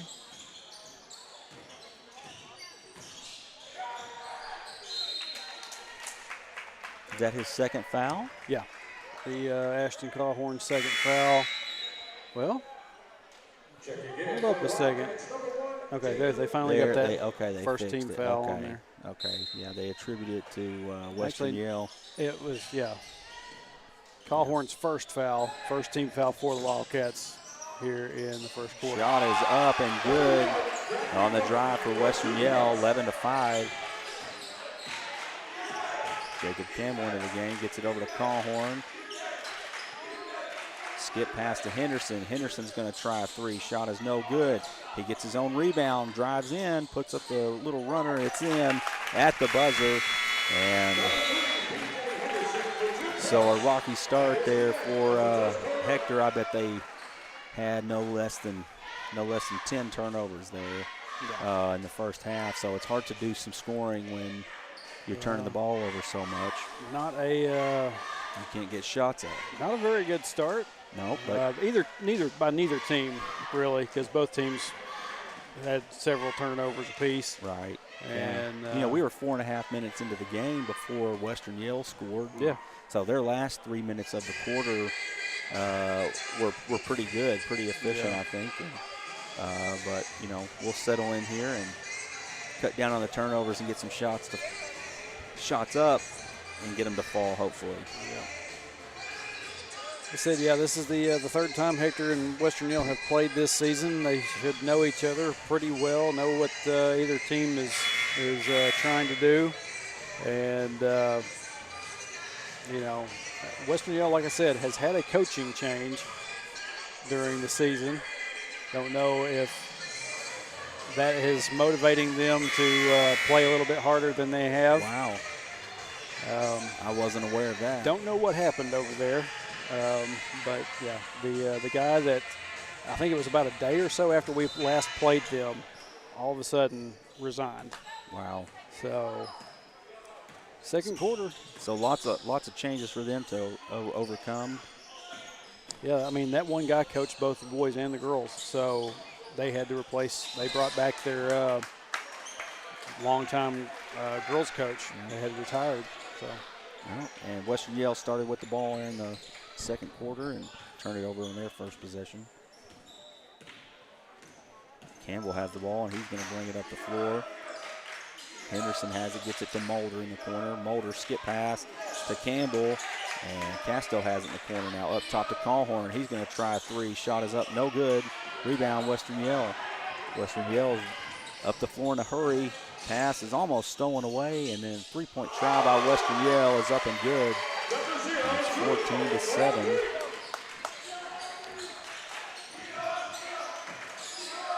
Mulder has it. He looks to drive. His ball is stolen away. All the way to the other end. Layup is up and good. And Coach Freeman's going to get a quick timeout. Quick 5-0 run to start the second quarter. Pushes the lead to 9 for Western Yale.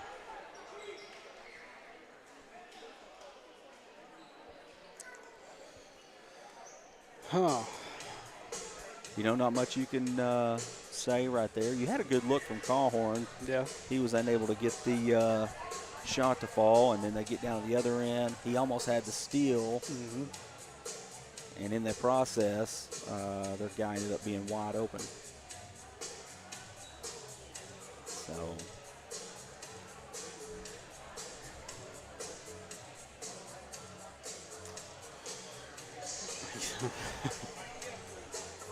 Yeah, it is. It's hard. It's hard to beat a team 3 times. Yeah, it hard to do it. I think the first time they played, it was not real close. The craziest thing to me, watching this season, not even really Hector, but watching Atkins beat Baptist Prep 3 times this season. Wow. Beat them last night in district out there at Dover. And I'm just sitting there, I posted on Facebook, any day that you see Baptist lose, that's a good day. Oh, 100%. But back after that timeout. Take care of the ball here and get some shots up. Campbell has it, gets it over to Henderson. Back up top to Jackson Taylor. He's going to drive, pass inside, and gets it to Mulder. He goes up, and they're going to get a foul on Western Yale, and Mulder will go to the line for 2. I hear my microphone buzzing. I had the cord down there by the power strip. Oh. First free throw was up and in.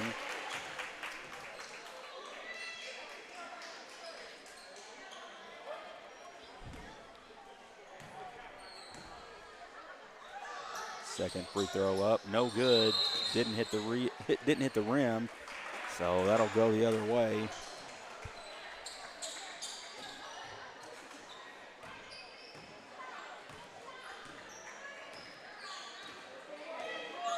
Wildcats still in a man-to-man defense. Drive by Western Yale is blocked out of bounds after the shot attempt. We've had several blocks on this end. It's easy to do with the length that we have.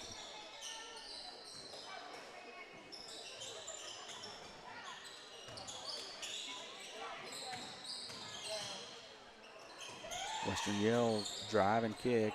Nothing there so far. About 10 on the shot clock. Drive inside. Shot is up and no good. Gets his own rebound. That shot is blocked. Henderson got a hold of it. And number one went in, hit the reverse layup, and several offensive rebounds right there. Pass down inside to Mulder, kicks it out to Taylor. Taylor looks to drive. Back to Mulder. Back to Taylor. Campbell has it. Back to Jackson Taylor. Inside to Callhorn. Shot is up and good. Great ball movement there for the Wildcats to get an easy look underneath the basket. They were patient and held on to the ball and no turnover. Number one drives in, and he has gotten to the basket about any time he's wanted to here in the first half.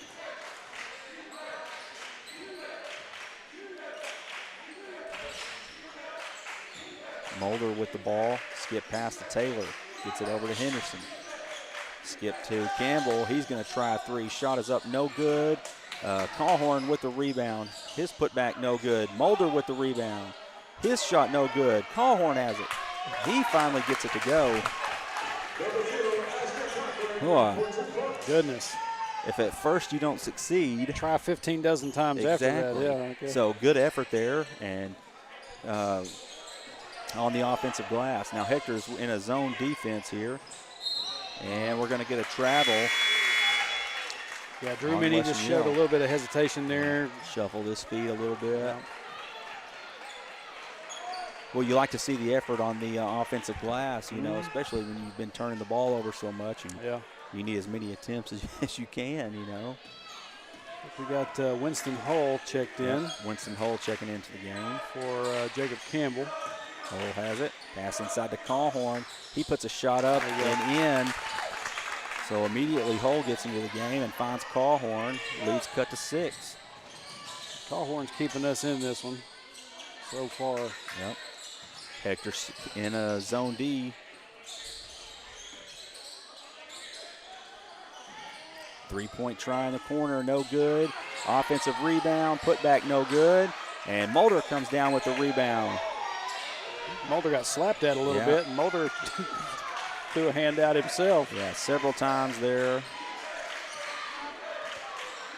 Taylor has it, gets it over to Henderson. Pass inside, stolen away. And Western Yale all the way down the floor, and there's a trip. And it looks like he's going to go to the line for 2, I would assume. Are they going to call it on the floor? Call it on the floor? The announcer here said that he was going to the line, but it looks like they called it on the floor.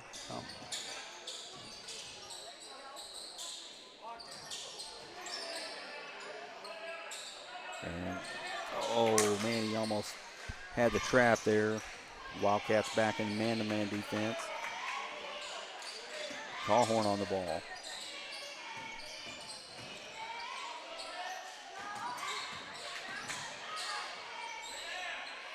Shot is up, no good. Hull comes down with the rebound.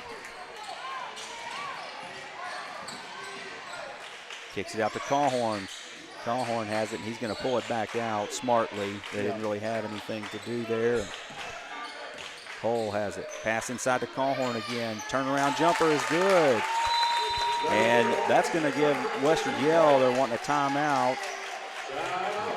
So Hull's been able to find Callhorn in the paint two times here, and has helped Hector cut the lead to 4 with 2:50 left in the second quarter.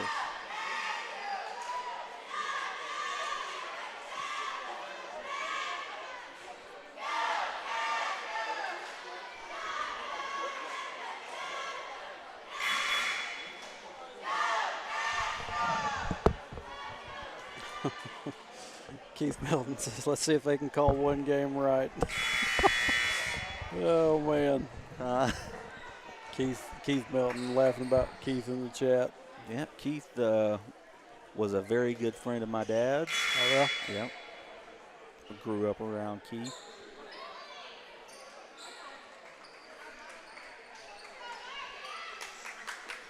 And so finally we settled down. It was 16-7. Yeah. So a 13-0 run here for the Wildcats over the last, 4 or so minutes.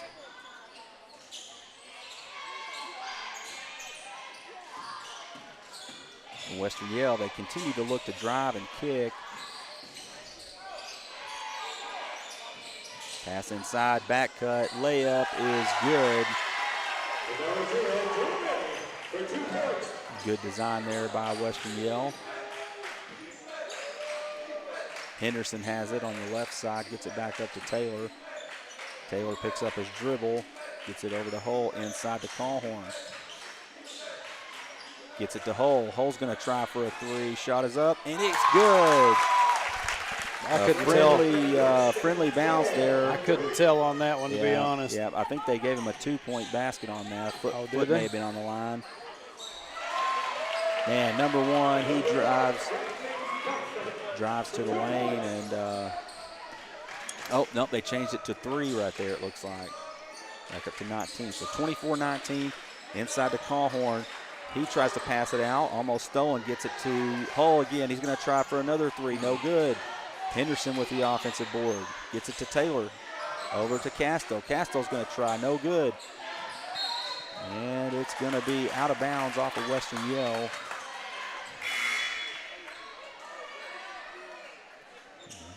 Grayson Mulder's going to check in here for Jackson Taylor.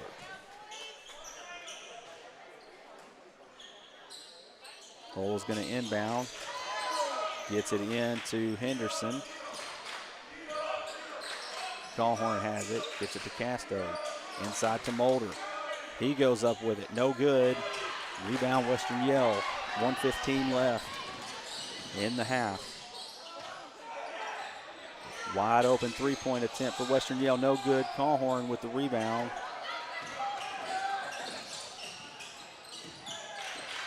Callhorn's going to stop and shoot a 3. It's up and in. Nobody came to stop the ball, and Ashton Callhorn was wide open, knocked it down. 2-point game, 24-22.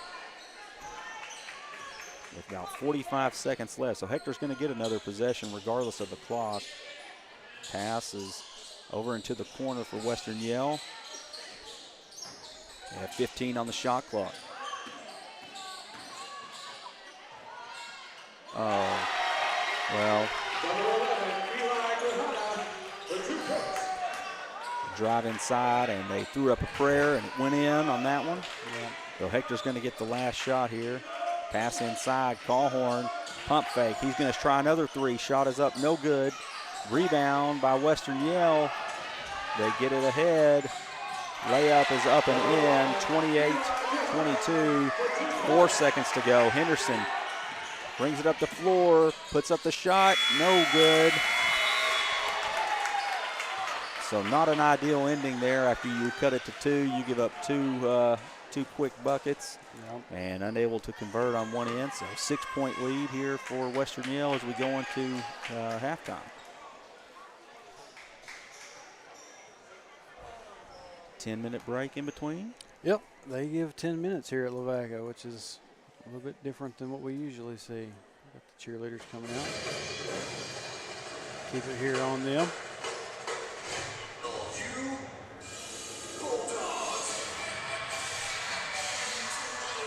The song just said Bulldogs.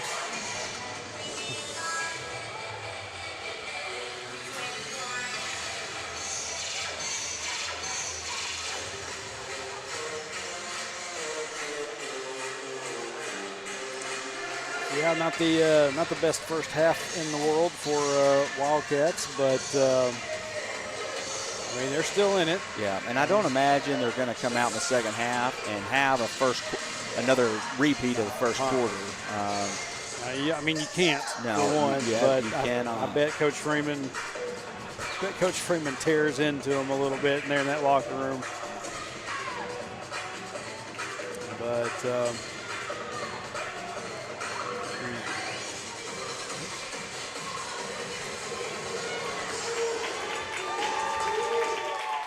that's your Hector Wildcat cheerleaders.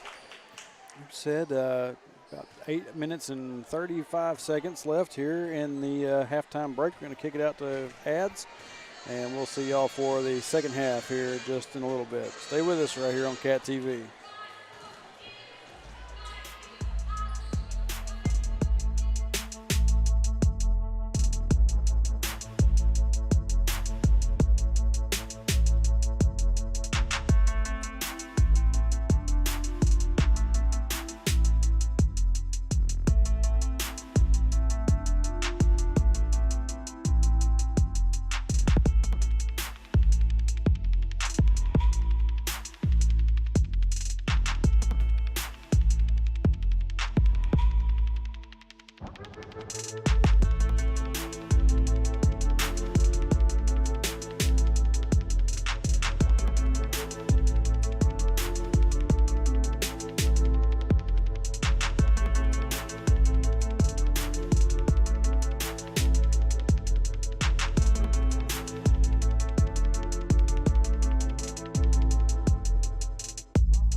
Carol Collins, and I'm running for Pope County District Judge for our future. In my 25-year legal service, I've worked in law enforcement, as prosecuting attorney, as a public defender, and as a district judge. This makes me uniquely qualified. I want to make sure that my children, my grandchildren, and your family prosper and grow in Pope County. That means keeping our communities safe. That's why I'm asking for your vote for District Judge March 5th. Safeguarding your building from the elements starts at the top. Use the company that's worked hard to earn the reputation as a top commercial roofing company in the area, Miller Roofing. Miller Roofing Company is local, family-owned, and their full-service team has been in business for over 30 years. Extensive experience working hand-in-hand with product manufacturers for new roofs, coatings, repairs, and re-roofs on many different types of commercial properties. We also know the importance of getting construction finished quickly. Contact us for a free consultation on your roof today.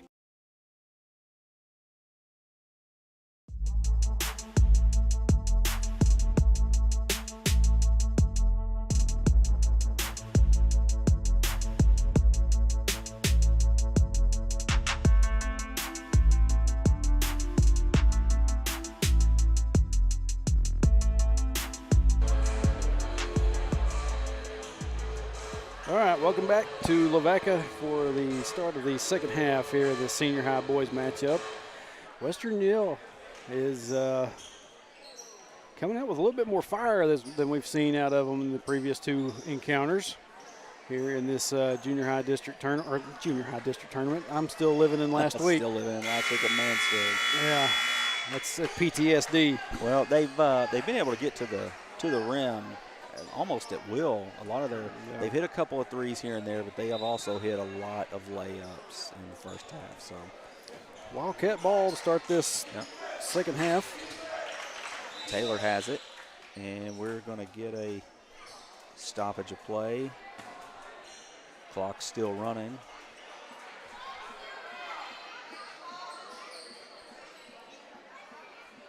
They took it down to 7:51. Yeah, I think they're gonna now down to 7:50. What are we doing? Yeah, they're going to reset. Okay, reset to 8, start over. I'm just going to leave mine at 7:50. We'll start it up whenever it goes. Yep. Henderson has the ball, gets it to Taylor. Taylor picks up his dribble, gets it over to Henderson. Henderson looks to drive, pass in the corner to Mulder. Mulder with the skip pass to Taylor. Taylor drives, inside kicks to Henderson. Henderson's going to try a three. Shot is up and in. So a great start for the Wildcats. Good ball movement there, and we got a skip pass. Yep. Skip pass and a drive actually, and he kicked it out to Henderson and knocked down the shot. Drive inside, shot is up and no good, but there's a foul. They're going to get a foul on Grayson Mulder.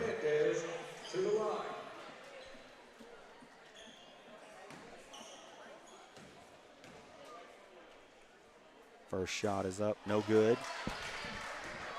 They've got a cheering section over there across right behind their bench. Yep, Western Yale's boys and girls both playing here this afternoon. Second shot up and in, 29-25. Taylor's brings it up the floor, gets it over to Callhorn. Corner to Casto, pass inside, tipped away. Looking inside for Mulder. Accidentally gave a point instead of hitting the clock button. 29-25, pay no attention to that 30. Pass inside. And we're going to get a jump ball here. Yeah, they tried to go inside off the inbounds to Mulder. He couldn't come down with it, and then a jump ball. So Western Yale with the basketball. And I went too far ahead on that one. I'm a mess. Three-point try, shot is tipped. Ew, and Hector let it go out of bounds. So it'll stay with Western Yale. Inbound. Get it to number one. He's going to try for a three. Shot's no good. Rebound is knocked out of bounds by Western Yale. Going to have to disagree with that call. That's It's out on, I think Mulder hit it out of bounds, but they're going to give it to the Wildcats. Western Yale fans not too thrilled. Pass up top to Calhorn, gets it to Henderson, over to Taylor. Taylor with the basketball. Gets it over to Calhorn. Castro in the corner. Tried to pass it inside, and the ball's thrown away. Number 1 comes down with it. He goes up strong, hits the shot, and he gets the foul. So another turnover. They would try to get it into Mulder a couple of times, and there's just nothing, not much of a lane there to get it into. I'll tell you what, number 1, that's Buckman, I believe, for the Wolverines. He's come to life Absolutely. in this game. He's pretty quiet the previous 2 meetings. I keep going back to those because those are the ones I remember. Yep. Ooh. Oh, nasty fall there, but they're going to get it over the back on, looks like number 0, I believe. Drew Minnie. Yeah, Winston Hull checking in for Brent Casto. Okay. Henderson has the ball. Gets it in the corner to Mulder. He tried for a touch pass. Ball stolen away. Up ahead to 0.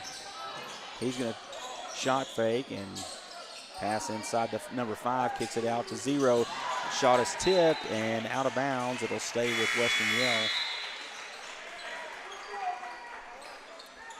We have Caden Story check back in the game, and he's going to come in for Grayson Mulder's going to get a rest. Western Yale gets it in. Wildcats man-to-man defense. Number 1 has it. He's looking to drive, you can tell. There he goes. Drives, kicks to number 5. He shot fakes and gets in the lane. And we're going to get a jump ball, and it'll go to the Wildcats. So Winston Hull, he came into the game in the first half, had 2 assists to Calhorn, knocked down a 3, and then right there created a turnover. Story has it inside to Calhorn. Shot is up, no good, and out of bounds, and it's going to stay with Hector. Nearly smacked photographer Elizabeth Fisher in the face, heading out of bounds. Yeah, she's been in for it, quite some collisions a time or two. Yeah, football field. She's what do we got here? Hole. Yeah. Taylor with flying. Taylor's pass was a little over the head there, and Hull tried to save it from going back court. Good effort, but unable to save it. So still a 6-point lead for Western Yale. 0 has it. Quick whistle. My goodness. Yeah, they're going to get Taylor with a block there. He slid over in front of the guy as he's driving. I guess they're going to get him for contact. Inbounds. 0 has it, looking to shoot. Passes over to 3, a push off. Shot is tipped, partially blocked by Hull. Taylor comes away with it. Gets it over to Henderson. Henderson drives. His shot is up and no good. Contact and no call. Western Yale comes down with it.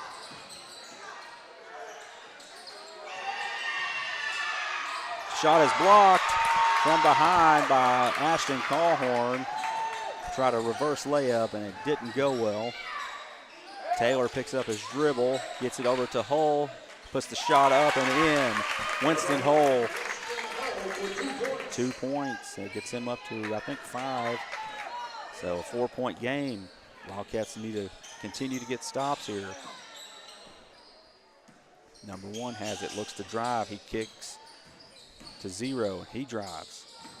There's a lot of drive and kick here for Western Yale. Now they're going to try a 3-pointer. Ball goes almost out of bounds. It was saved, and Winston Hull comes away with it. He pushes it ahead to Henderson. Henderson's going to try for a 3. No good. And rebound to Western Yale. Wildcats going to have to do a little bit better, get in position to get some rebounds. Yeah, they haven't gotten many offensive rebounds, and that's going to knocked out of bounds there by the Wildcats. So Mulder's going to get in for Taylor here. 3:37 left, 4-point ball game. Western Yale has it at the top of the key. Constantly looking to drive and kick, so got to be aware of your man. One has it. He kicks it over to number 5. He drives in. He throws up the layup, no good. Callhorn skies for the rebound. Another stop for the Wildcats. Callhorn has it. Gets it over to Hull. Hull's going to pull the trigger on a 3. It's up and in. Winston Hull knocks down the three-pointer and makes it 31-30 with 2:55 left in the game, or in the third quarter.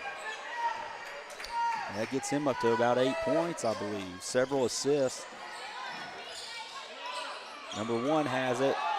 Shot is up, no good. Rebound is Western Yale.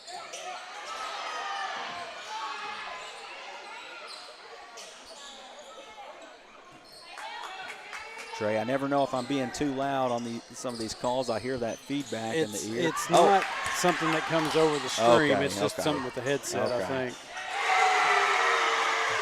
Winston Hull almost came up with a steal right there, and then they had an open look at a 3. So 34-30. Hull has it at the top of the key. Pass over to Caden Story in the corner. Skip pass to Henderson. Henderson gets it to Hull. Back up top to Henderson. Corner to Caden Story. Puts up the 3, no good. Mulder with the rebound. Puts the tip shot in.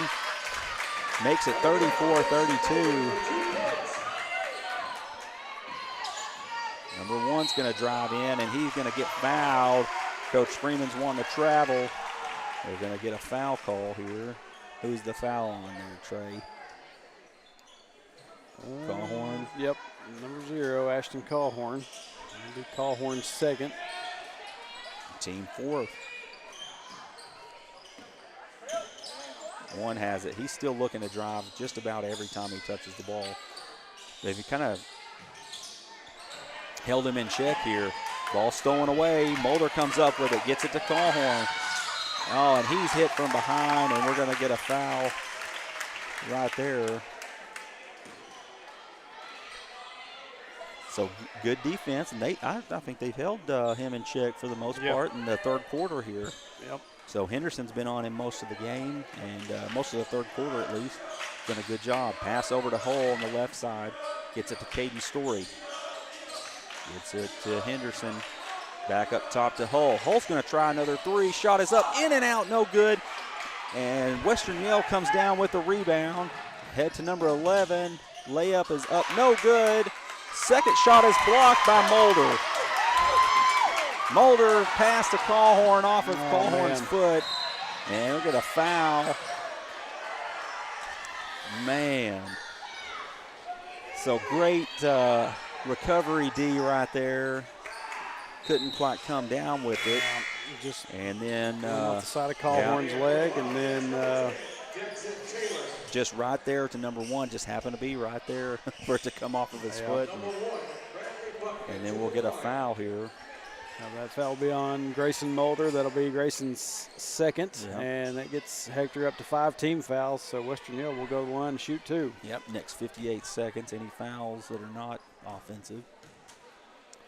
Buckman for Western Yale, first shot. First one's up and good. Callhorn's going to get a quick break here. I imagine he's not coming out in the fourth quarter, so he's going to get about a minute and something to rest here.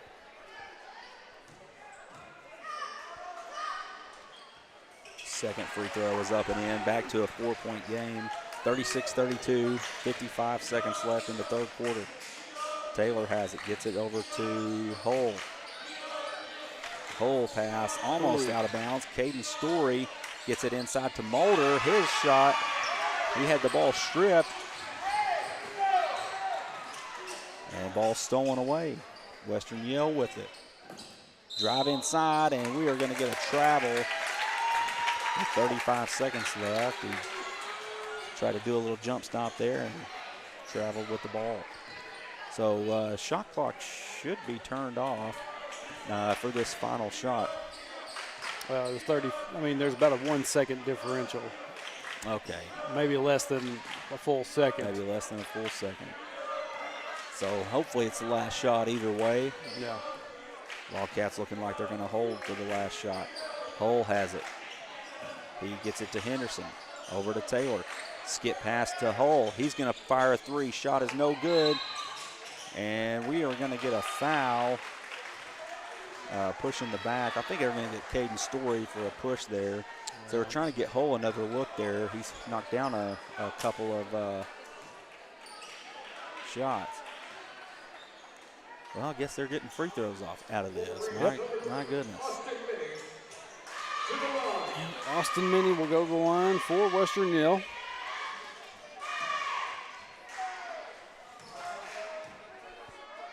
Her shot is up, and it drops in.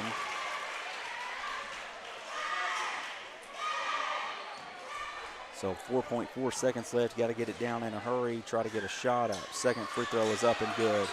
38-32. Hull has it. Gets it up to Henderson. Henderson, he puts a three-pointer up. No good. What are they going to call? They call him for a charge.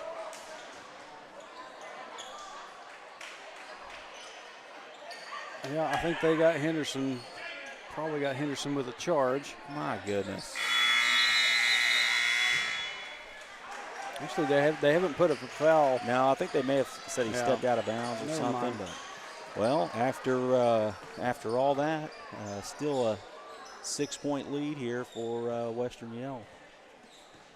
8 more minutes, Trey. Luckily, the foul count gets cleared out. Yeah. After each quarter. Yep. You cut it to a 2-point game there, and then they've been to the line and knocked down four straight free throws there. Mm-hmm.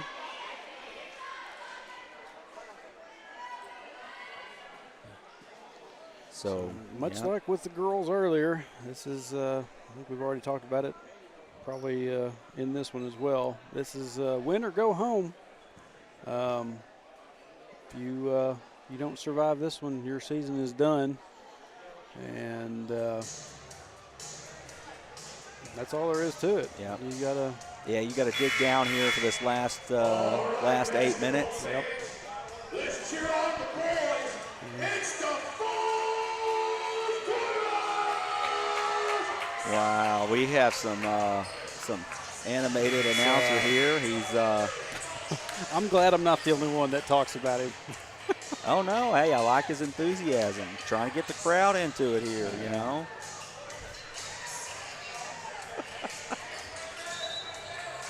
Trey, we're going to have to get you a new job at Hector. You know, in between games, you can get on the microphone and do some growling. Fourth quarter underway now. Yep, Wildcats come out in a zone defense. Pass inside. Layup is up and in. 40-32.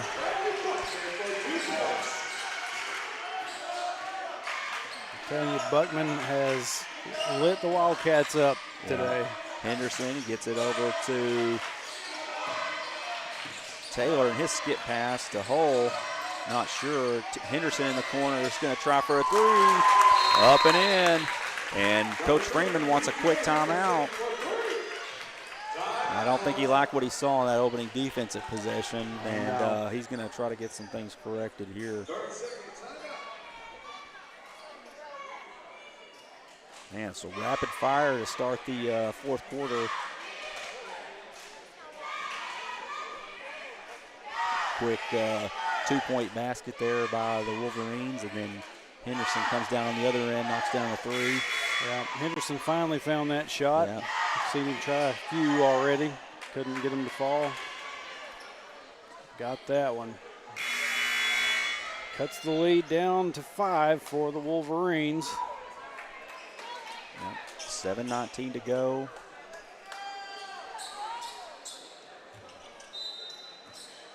See what type of defense we come out here for the Wildcats. Looks like they're going to go back to man with Henderson on number 1. Western Yale passes it around the perimeter. Zero thought about a three-point shot. Ball is tipped away, and Taylor dives on the floor. Oh, my goodness. That just a little bit of a roll there. They've been calling that. They called it earlier in the girls' game. My goodness. I mean, a guy's going down on it. How do you, yeah. Not sure he has full possession there, but going to get him for the travel on the ground. Great effort, though, by the Wildcats. Number 1 has it. Henderson on him. One's looking to drive. Spin move, turns, shoots. Shot is up and in. Boy, he's just been really difficult to contain for the Wildcats. Held him in check pretty much the entire third quarter. Taylor has it. Taylor's going to try for a three. It's up and in. 42-38.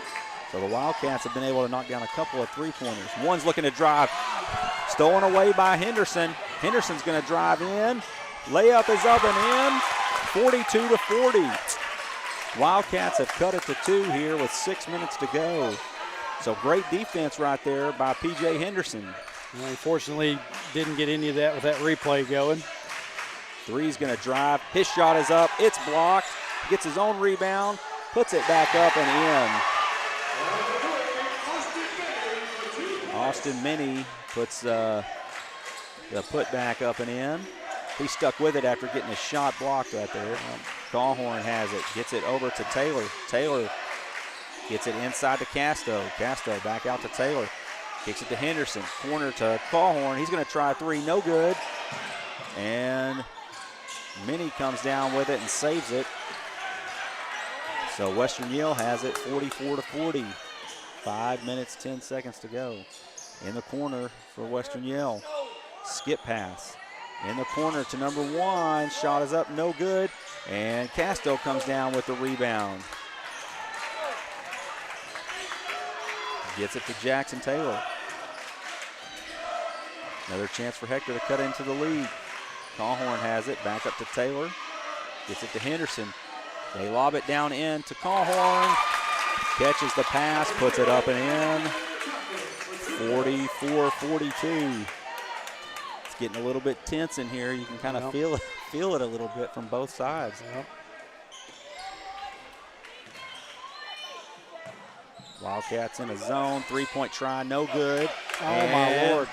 That's off of Western Yale. Yep. Man, we had the rebound. It slipped through their hands, and luckily it went off the foot of a Western Yale player, and he tried to save it. I just need to have them talking like they do in baseball. I got it. No it. doubt. You know. 100%. All right, chance for the Wildcats to tie it up here or take the lead with a three-pointer. Henderson has it. Gets it back to Taylor. Thought about a three. Henderson's going to try for a three now. Up, no good. And ball's tipped out. Henderson comes down with it. Kicks it to Mulder. Mulder's shot is blocked. Gets his own rebound. Puts the shot up, no good. Cahlhorn comes down with it. He goes up with it. Puts it in. Ashton Cahlhorn. Man, difficult to hear yourself in here, but Ashton Cahlhorn came down with the offensive board, went back up with it.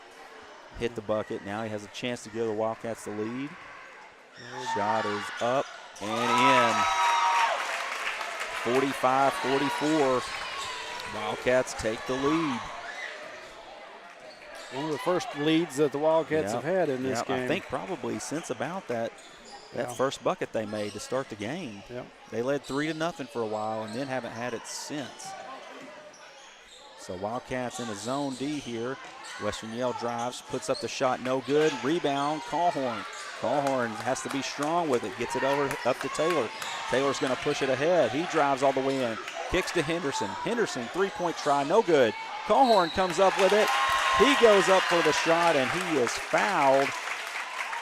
Man, Wildcats, boy, You wonder about over the back there when some of those punch outs that they've been trying to hit, but and looks like Western Yale is going to get a timeout. Wildcats came out. The last few minutes have just been lots of energy and effort. So Colhorn, I think, is going to have 2 free throws when we come back. Chance to extend the lead a little bit and take a real quick look over here on Facebook, see if Keith Melton says, miss your dad, Jeremy. We fought together and played music together. I don't doubt that. A couple of y'all country boys down there. Nothing else to do.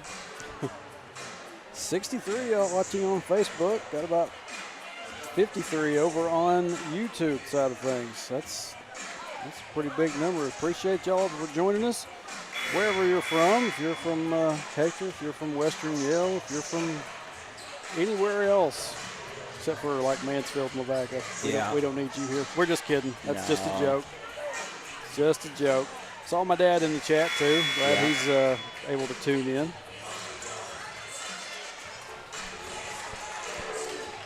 Well, 3:22 left.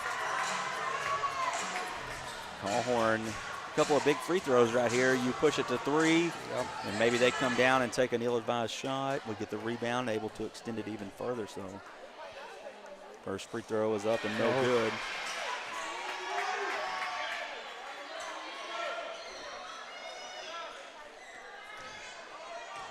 I get too excited, Trey. I'm going to kick your camera over here, and folks will be without oh, my goodness. Wow, and missed both free throws, but then the tip, I mean, it looked like, I guess it was Henderson, looked like he tipped it and went off the Western Yale player, but both referees are in agreement that it goes over to Western Yale. So 45-44, 3 minutes and 10 seconds to go.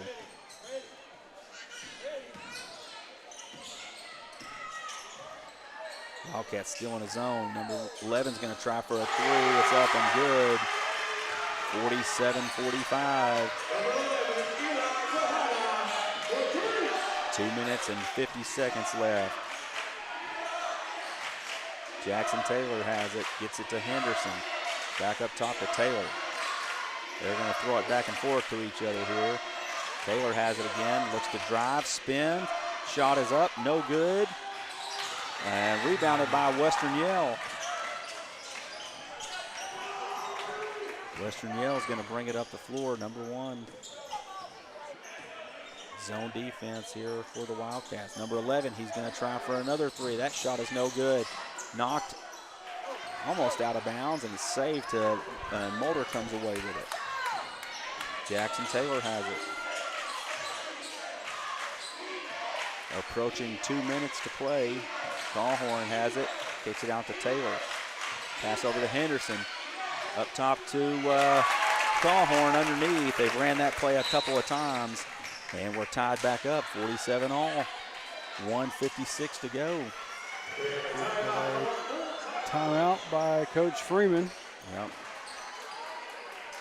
So when you look at the timeouts, that leaves Hector with 1 for the rest of the way here. And looks like Western Yale's got a few left. Yeah, got about 3. And this one,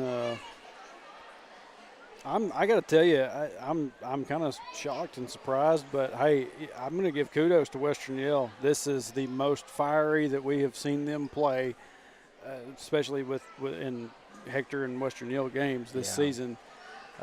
They've made themselves a bit of a turnaround here, and like I said, Buckman number 1 for the Wolverines. He has been lighting us up today.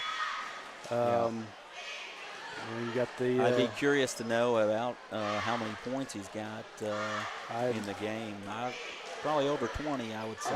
I would figure so. There is an app that Terrence Bobo showed me last night while I was up there at Dover watching them play. That's a stat keeper thing for an iPad. Yeah. I need to see about finding somebody maybe that could run something like that for me or something so we can get a better better gauge feel on for who's yeah. doing well and doing what. So 1 minute and 50 seconds to go, Trey, fourth quarter, tie ball game. Henderson is going to be guarding number 1. He looking to drive still, kicks it over to Hernandez, number 5, gets it to Minnie up top. Minnie looks to drive. He's going to pull up. Shot is up. No good. Ball's tipped away, and Mulder comes down with it. 1:25 to go. Hector with a chance here to take the lead. Henderson has it. Gets it over to Mulder. Skip pass to Jackson Taylor. Up top to Callhorn. Callhorn, three-point basket. Up and in. 3 points for Ashton Callhorn. Makes it 50-47 with just at a minute to go. And the Wildcats a 3-point lead. Now needing a stop on D. Hernandez has it. Ball's tipped away and stolen by the Wildcats. Jackson Taylor has it. So it looks like Western Yale's going to put some pressure.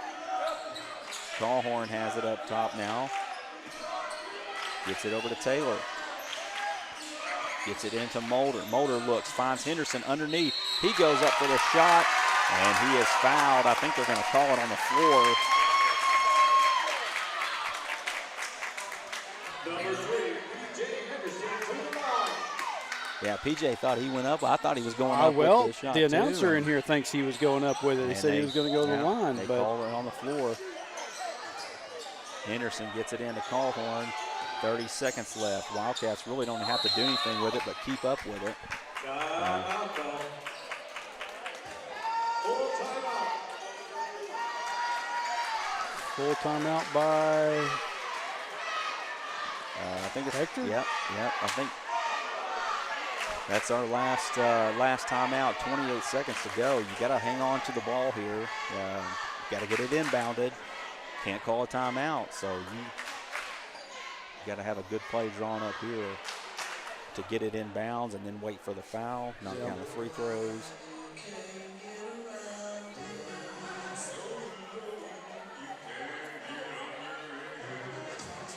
I don't know some of this music they've been playing in here today. No, we need the hometown Need Scott Moore here to get some good music going.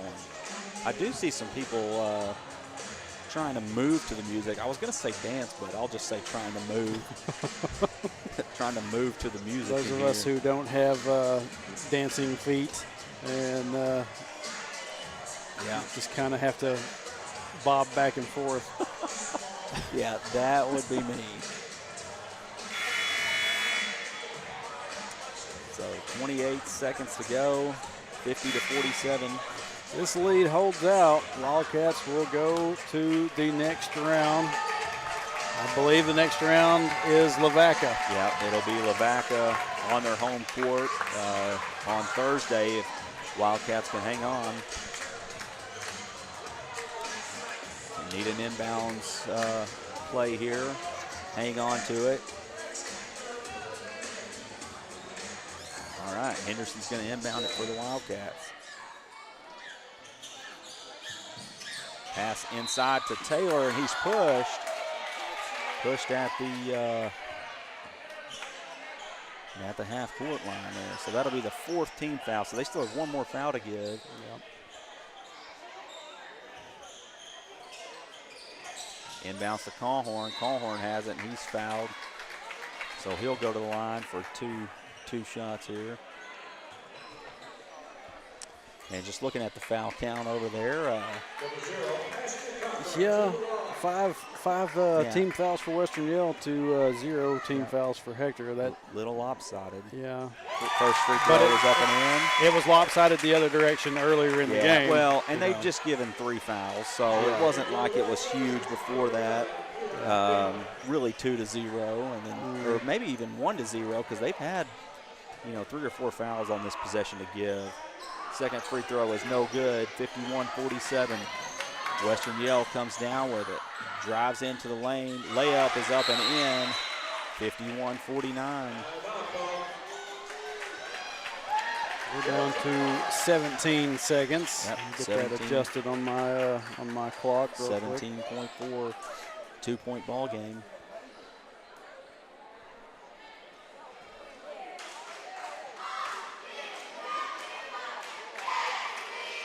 And my internet's decided to kind of go in and out. Hopefully that corrects itself here in a minute. Yeah, that's the last thing we need right here. And, Into the game. there we go, back to green. Good thing it happened in a timeout. Yep. Didn't miss nothing. Yep. So again, Hector needs to get the ball inbound. If they can avoid a steal, they're going to get fouled. You got to knock down your free throws.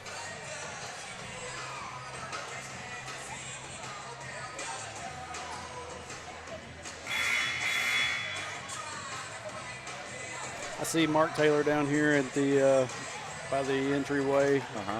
Arms folded. Sometimes wonder what he's thinking of at the time. Yeah. Wonder what that coaching mind has to. Yeah. has Coaching to say. mind, and then have a kid out on the floor too. And Yeah. Turn over there. Y'all can probably spot him right down there by the bracket. so Henderson's going to inbounds here for the Wildcats. Gets it into Taylor. Boy, they gave him a foul right there. Not much contact, but we'll take it, and he'll go to the line and shoot 2 here. Number 10, Jackson Taylor to the line.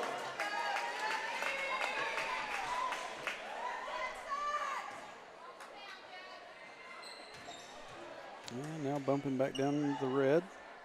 First free throw is up and in. 52-49 makes it a 3-point game. Checking in for the Wildcats, number 32, Mark Casco. 15 Come on, seconds to Internet. go. Taylor's second free throw is up and in. It makes it a 4-point ball game. Oh, inbounds pass is stolen by Callhorn. He puts the shot up, no good. Comes down with it. It's a jump ball, and the possession arrow is going to go back to the Wildcats. So heads-up play there by Ashton Callhorn. They kind of lackadaisically threw it in, and Callhorn just peeled back for the steal. Missed his initial shot, but was able to get it. Now he inbounds it and is fouled. Callhorn has it. Callhorn will go back to the line. Yep. 10 seconds left, 53-49. Wildcats are leading. Chance to make it a 6-point game here. First free throw is up and in. 54-49. Man, so gutsy effort here in the second half for the Wildcats. Yeah. They were down 6 to start the half. Down 6 after the third quarter. And they're currently up 6. So 6 seconds to go, 5 seconds. Number 1's going to drive in. He's bumped and fouled. Man. I think that'll be on the floor. 4.5 seconds left, so no free throws. Yeah, first team foul for Hector. Like we said, we understand that sounds a bit lopsided. It is. One has it. He's going to pull up. Shot is up. No good. Comes away with a 55-49 victory. It wasn't easy. No, it wasn't pretty. Wasn't easy. Wasn't pretty at all. But, ugly win. But it's better than a loss. So we'll take that any time of the day. So. Oh man. Well, the good news is you've survived to see another day. The Yeah. bad news is, like we said, you get Lavaca your next game up. Get Lavaca, but you punch your ticket to regionals as Yep. well. So it doesn't end After here. you get to make a trip to Greenland as a result of winning this one. I think my internet has decided to finally bomb. I think maybe we're still going here a little bit. Well. Just maybe lost some quality. Anyway, hold on a second. We'll take a look at the bracket, give y'all a chance to see it.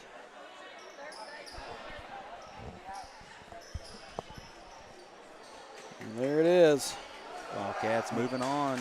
Wildcats advance to take on Lavaca. That will be on Thursday at 5:30 p.m. And earlier in the afternoon, girls finished their season up.